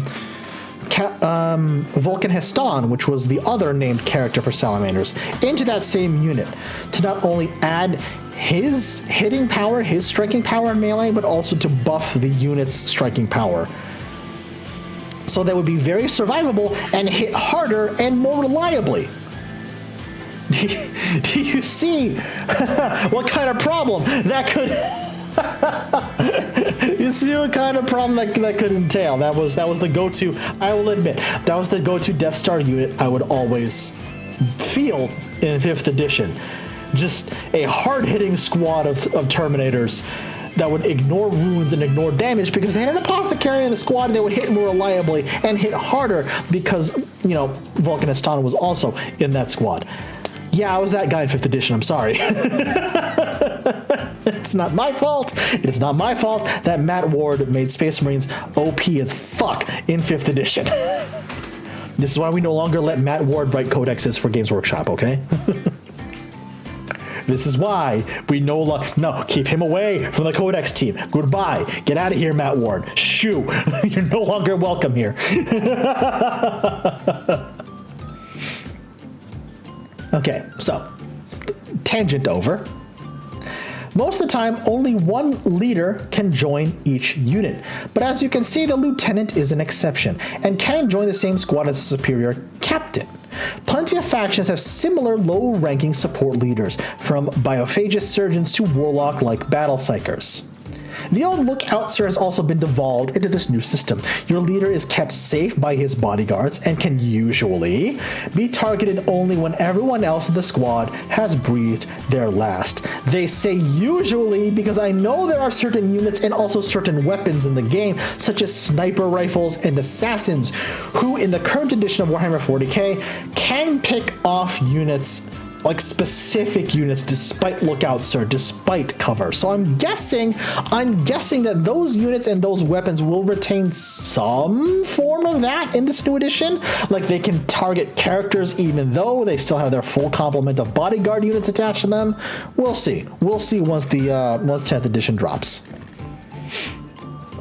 Not all characters possess the leader ability, however. Independent sorts may instead have the lone operative ability, which means they cannot be targeted by ranged attacks unless the attacker is within 12 inches. This potent defensive trait is common among stealthier specialists of the 41st millennium, such as Imperial Vindicare assassins or the Tau commander Shadow Sun. So for any of you Tau players in chat, Shadow Sun has the lone operative ability, which means she can't be targeted unless you're within 12 inches, which is well within her range of her twin fusion cannons, which is a pain in the ass, yeah.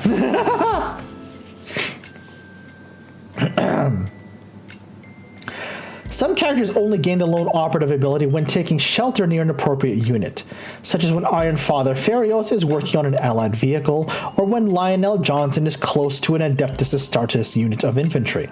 Such heroes tend to benefit from their comrades even without leading them directly, perhaps through aura abilities which will boost nearby allies. So they're not getting rid of aura abilities or aura command traits entirely, they're just being reworked, which again, pretty damn cool, in my opinion.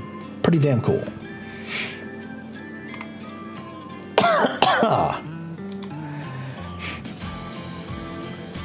So, in addition to that, another thing that they're changing around and rebalancing is the power of weaponry and the power and the toughness of vehicles, right? So, for example, there are few things in the 41st millennium as terrifying as a headlong assault by waves of heavily armored tanks, which is why forces like the Astra Militarum love them so much, as detailed in this image right here. That is 1, 2, 3, 4, 5, 6 Baneblade variants. 1, 2, 3, 4, 5, 6, 7 variants of Layman Russ, 2 Manticores, 2 Earthshaker cannons here, and a whole bunch of Chimeras. The Astra Militarum love their tanks. The Astra Militarum sure do love their tanks. But it's all for naught in 9th edition. Because if you play 9th edition now, you'll know how, despite having a ton of wounds and a very high armor save and high toughness value, are struggling in 9th edition.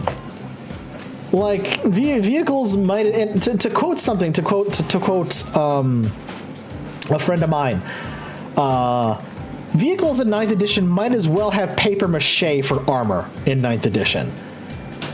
Vehicle survivability in 9th edition is like non-existent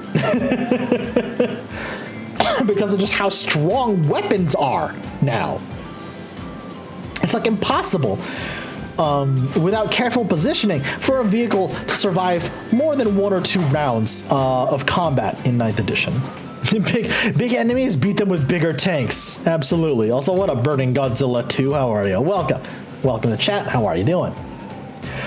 Almost every vehicle has received a bump in toughness. So while toughness 9 used to be the highest you would ever see in a game, in the new edition you can find units like the Orc Stompa with toughness value as high as 14. You read that right, chat. You read that right. Toughness 14 on an Orc Stompa.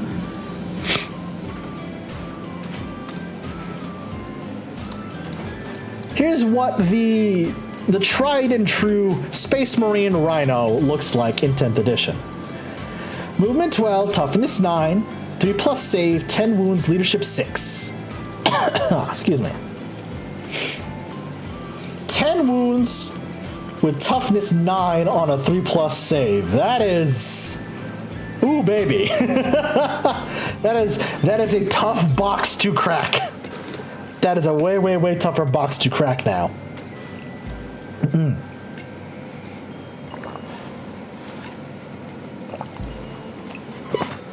Pardon me. I don't know. All I played is Necrons. I don't want to get into Chaos Space Marines. Nice. Very good. 2 very fun factions, honestly. I have been playing Space Marines, specifically Salamander's Space Marines, since 5th edition Warhammer 40K. So I'm very, very much used to your standard Space Marine stat line for all your troops and your vehicles. Coming out of the gate with a toughness score to match the Titans of old, the reinforced Rhino actually sits toward the bottom end of the pool of hardy Space Marine vehicles. Its new toughness value of 9 leaves it significantly less vulnerable to most infantry portable weapons, even Meltagun blasts. So you're a pyromaniac. I mean, I'm a former professional chef, so let's just say I'm used to fire. I'm used to fire. I'm used to heat. At the same time, the Rhino receives 2 core abilities that are common across many factions: Deadly Demise and Firing Deck. The first of these dictates how many mortal wounds are suffered by nearby units when the vehicle explodes. So, Deadly Demise D3, if you're close to a Rhino when it goes boom, you will immediately suffer D3 mortal wounds. And for those of you new, mortal wounds basically means it's a number of wounds that you suffer that you cannot negate, that you cannot stop, and that you cannot heal through. They just happen. There's no way to stop them. No armor save, no invulnerable save, no feel, no pain, nothing. A mortal wound will occur no matter what. It's just that powerful. Your favorite Space Marine chapter is Black Templars. Oh, nice. Yeah, they're a fun chapter. They're a fun chapter. I like them. While the second shows how many embarked models can shoot from inside the transport. Both rules have previously existed in different forms and are now condensed into core abilities for clarity. So Firing Deck 2 means 2 models of the unit embarked within a Rhino can fire from the top hatch of that Rhino, even as the Rhino is moving. This is a tactic that has existed since 5th edition, and I'm glad they're bringing back. Because, chat, let me tell you of one of my favorite tactics from 5th edition Warhammer 40K. Alright, this is shit I loved back in the day. Take 2 squads of tactical marines then use the Space Marine ability to combat squad them, which means you split them up into 2 squads of 5 Space Marines each. And you can divvy up what weapons go where, because at full strength, a 10-man tactical squad can take 1 additional special weapon and 1 additional heavy weapon. What I used to do back in the day is to take, after combat squadding, I would take 2 now combat squadded tactical marine groups. So 2 groups of 5. The transport capacity of a Rhino was 10. I would load them up into the Rhino, and I would load them up in such a way that both heavy weapon combat squads would be in that one Rhino. And 2 models would be allowed to fire out of the Rhino even as the Rhino was moving, because the squad would be considered as stationary, so they wouldn't get the hit penalty for firing heavy weapons while moving. And I would usually take 2 multi-meltas. So I immediately just turned that Rhino into a makeshift Razorback with 2 multi-meltas on it. It's so good. Cheesy? Yes. But incredibly effective? Absolutely. Oh, it was great. Opponents hated when I would do it, but it was fantastic.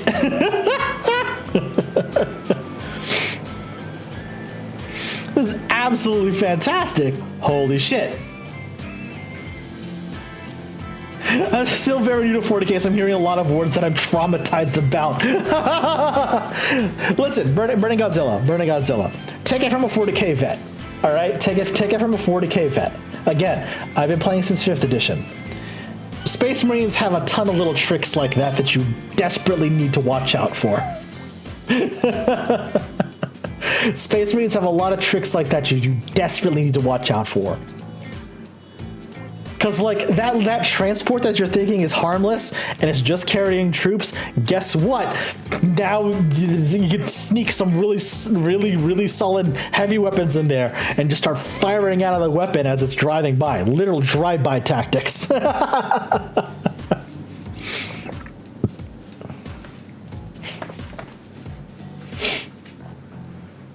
So, like, in all honesty, I am predicting that with this specific change to vehicles, I am predicting a return to what has been called in the past parking lot 40K, because with vehicles being this strong and this tactically flexible again, I am predicting the rise of and like more use of vehicles across all armies and factions that have them in 40K. Because not only they're tougher, they're more tactically flexible now. So it's like, I feel like parking lot 40K is back. I feel like parking lot 40K is back. So like the Storm Speeder now, toughness 9, movement 14, 11 wounds, Gladiator Valiant, toughness 10, 12 wounds, Repulsor, toughness 12, 16 wounds. Yeah, they have made vehicles tougher and more survivable across the board, and I'm thankful for it. Like, thank God. Oh man. That's a change I've wanted for a hot minute, and I'm glad they're bringing it back. I'm like legitimately glad they're bringing it back. Because vehicles are supposed to be tough. They're supposed to be survivable. Tanks are there for a reason. You know what I mean? So it's just like, about damn time. Thank you, Games Workshop. Thank you. One of my games, my single Canoptek Wraith got surrounded by an entire squadron of Gene Stealers. Oh, that's not fun. Oh, that's not fun at all. Canoptek Wraiths are tough. They're not tough enough to take out a squad of Gene Stealers. That, I am sorry for you. That is bad news. That is a nightmare scenario.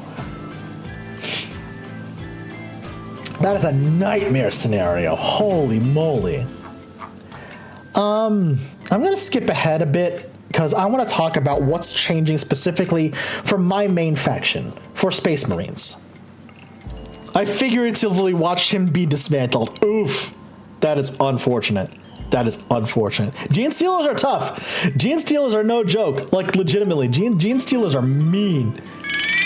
Gene Stealers are mean. Also, Burning Godzilla, too. Thank you so much for the follow. Welcome to the lair. You're a kobold now. Enjoy your stay.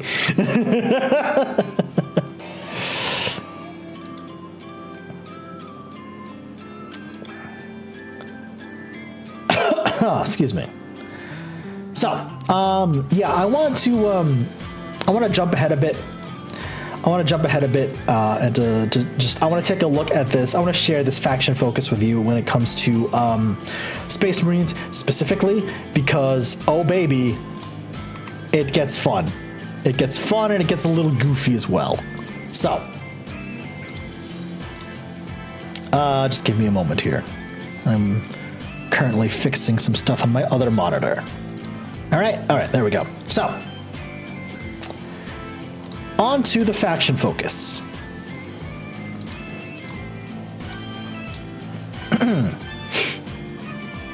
Space Marines are the undisputed poster boys of Warhammer 40K. I'm not denying that at all, they really are. They are the mightiest warriors humanity can offer, further augmented by ancient gene science to forge the perfect soldier clad in formidable armor. The result are the Space Marine chapters, each an elite cadre of the toughest and fastest and most ruthless warriors that the galaxy has ever seen. Oh boy. In all my games, the only thing that survived was my death scythe because they couldn't reach it. Yeah, that checks. Yeah, that checks, honestly. Space Marines have always been the toughest warriors around, and they once again live up to the legend on the tabletop. Many units, such as Terminators and Centurions and those wearing Mark X Gravis armor, now have higher toughness, while the game-wide reduction of armor penetration makes power armor feel as tough as it should be, which, thank fuck for that.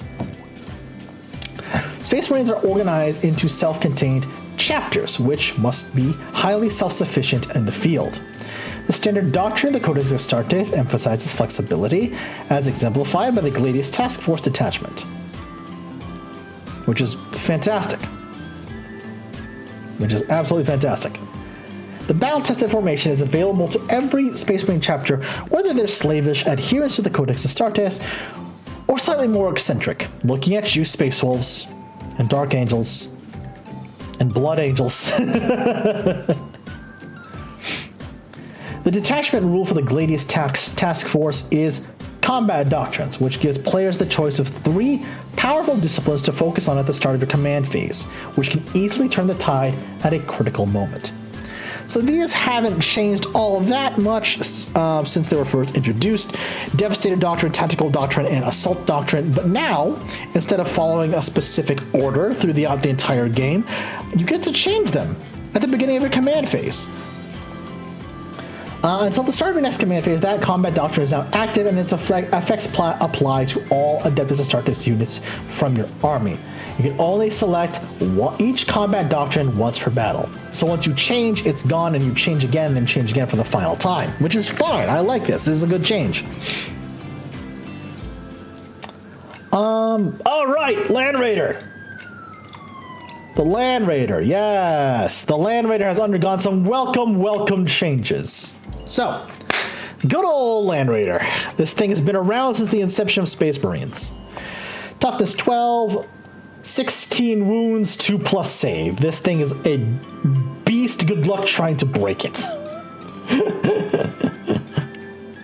Good luck trying to break it. Assault ramp is back, which means each time a unit disembarks from this model, after it's made a normal move, the unit is still eligible to declare a charge this turn, which means now I can bring back my favorite Space Marine tactic. Loading up Assault Terminators or Assault Centurions into a Land Raider. Apparently the police aren't happy with me right now. Into a Land Raider, run it at the enemy line, dump out my Assault Terminators and just have them charge headlong into enemy lines and start punching until nothing moves, which is... FBI, open up!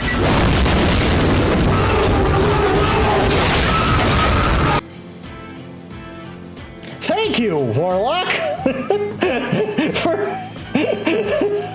for emphasizing that point.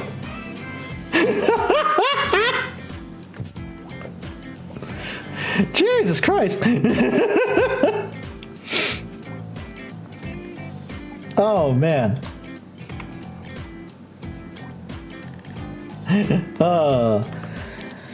Yeah, and here's the updated data sheet even for Mr. Rabute Gilliman here. Big Papa Smurf himself has gotten a much more streamlined and condensed data slate, which is good.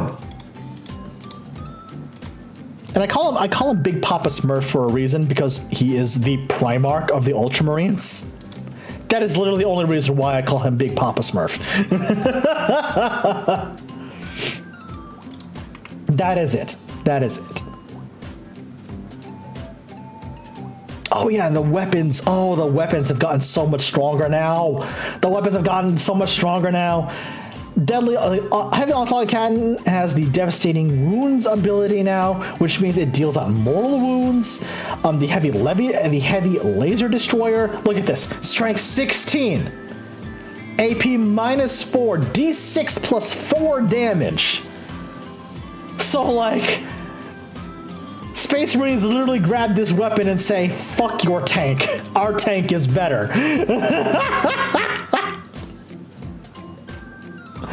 It's so good. It's so good. I am so glad that they are simplifying things, and that, you know, weapons, and, you know, not only have weapons been balanced, but vehicles have gotten stronger and tougher as well. So, like, good shit. Good shit. And speaking of weapons, there's, you know, the assault and heavy and, like, rapid fire weapons profiles.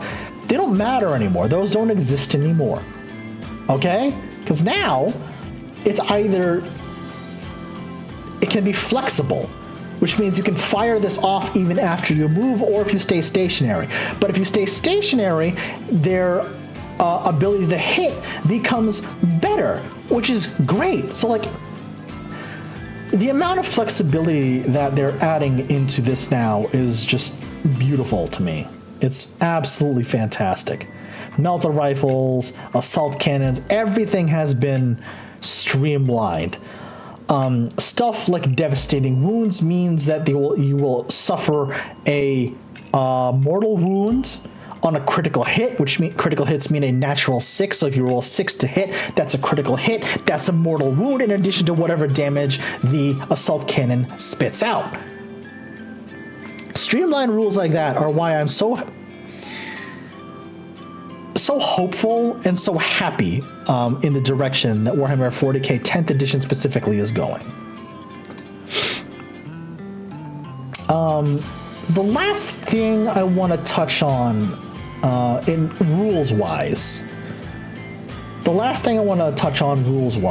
is how they are streamlining the battle phases in 10th edition now. And this is something that's been a point of contention for the community, because remember what I said earlier in stream, some armies can make use of, let's say, the psychic phase than other armies can. Some armies are better, are more heavily weighted for ranged warfare. Some armies are more heavily weighted for melee warfare. What they've changed and what they've streamlined in the phase and the turn order of 10th edition now makes it so that every army will have a strength no matter what. It's not going to be too heavily weighted, which I am very happy for. So check this out, chat. Here is the new battle round progression for 10th edition Warhammer 40K. 5 phases. That's it. There's no psychic phase. There's no leadership phase. There's no battle shock phase. It's just these 5 phases. That's it. Here's how the battle rounds are going to work now. Command phase. Both players muster their strategic resources and then test your unit's battle readiness. Movement phase. Your units maneuver across the battlefield, and then reinforcements enter the fray. Shooting phase. Your units fire their ranged weapons at the foe. Charge phase. Your units charge forward into battle at close quarters. Fight phase. Both players' units pile in and attack one another with their melee weapons. Simple as hell. Simple as hell. Holy shit. Like, finally. Here's the headline. The phase structure is broadly the same. You perform admin for the turn ahead in the command phase, then you maneuver in the movement phase, take aim during the shooting phase, charge into melee during the charge phase, and get biffing in the fight phase. So what has changed? The psychic phase and the morale phase are now no more, but this doesn't mean that psychic powers and morale tests are gone. The effects are still very much present, but they've been smartly compressed into the other phases. The psychic phase. For some players, like the likes of the Thousand Suns, the Grey Knights, the Aldari, the old-style psychic phase was a technicolor carnival of Empyrean delight. For others, especially the Tau Empire and the Necrons, it was often 10 minutes spent of just watching your opponent make a bunch of mysterious 2d6 rolls, and you just had to remove models accordingly. I've been there, it sucks!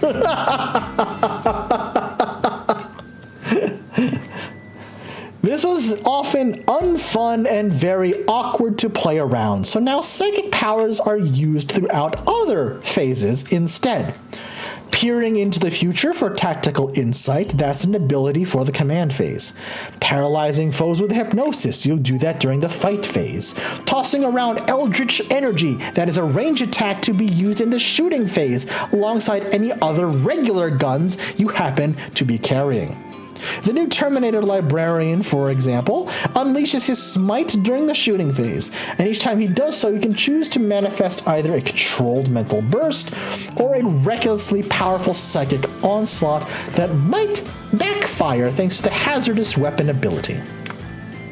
So what that boils down to is this.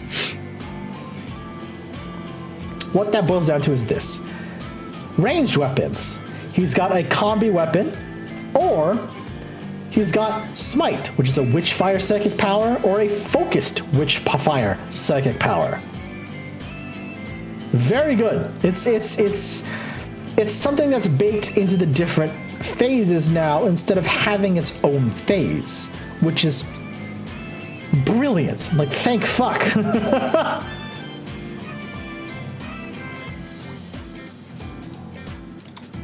Thank fuck.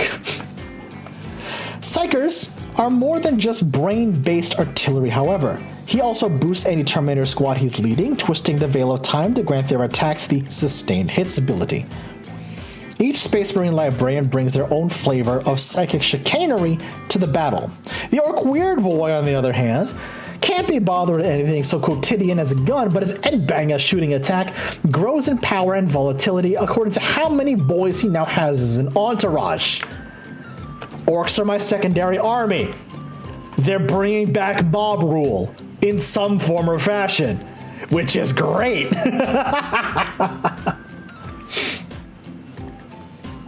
So you look at his Edbanga attack, right? And now you look at this ability right here, Wah Energy. While this model's leading a unit, add 1 to the strength and damage characteristics of this model's Edbanga weapon for every 5 models in that unit, rounding down. But as long as the model contains 10 or more models, the weapon now has hazardous. For the record, if you stuck a weird boy into a fully manned squad of orc boys, that is a squad of 20 orc boys. 5, 10, 15, 20. That is now just a strength. That is now a strength 10 weapon with a damage characteristic of 5. Yes. Yes. Orcs just feel like a walking shitpost. That's because they are. They are a shitpost that is ready to conquer the galaxy, and that's why I love them. The orcs are just chef's kiss. Beautiful. Beautiful. The morale phase. Morale is even simpler. That all gets tossed into your command phase when you take battle shock tests for units that have taken enough losses. Battle shock tests are super simple. Roll a 2d6 for every unit that is below half strength, which means they are a squad with less than half of their starting models or a single model with less than half of its starting wounds. You will need to roll equal to or above your leadership characteristic, and if you fail, the unit will suffer some nasty penalties until your next turn. Here is the rules for Battle Shock. Take a Battle Shock test for each of your units on the battlefield that is below half strength. To do so, roll a 2d6. If the result is greater than or equal to the best leadership characteristic of the unit, the test is passed. Otherwise, the test is failed, and until the next start of your next command phase, the unit is considered battle shocked. And while the unit is battle shocked, the objective control characteristic of all of its models is reduced to 0, which means they will no longer be able to hold or contest objectives effectively. If it falls back, it must make a desperate escape test for every model in the unit. Its controlling player cannot use stratagems to affect that unit until the start of the next command phase. That is key. That is actually a really good... This is better than the current morale system, where you literally just lose models if you fail your leadership test for them. This is way better than the current leadership system and morale system that's in 40K. Like, legitimately, I'm super excited for 10th edition Warhammer 40K because, like, they're streamlining everything, they're simplifying everything without making it too simple, and just legitimately, the one reason why I'm so excited for 10th edition 40K is because the game looks fun to play again. It doesn't look like a chore. It doesn't look like I had to look through 10 different books and codexes and rule sets and stratagems and blah, blah, blah, blah, blah, and everything like that. No, I don't have to do that anymore. It looks simplified, it looks fun, and I cannot wait. This summer's gonna be fantastic. This summer's gonna be so fantastic. And that, I think, is gonna conclude this dive into what's cooking for 10th edition Warhammer 40K. And by extension, I think that's going to conclude today's stream as well. So thank you, everybody, for hanging out with me tonight. I appreciate all the new follows. You're all lovely.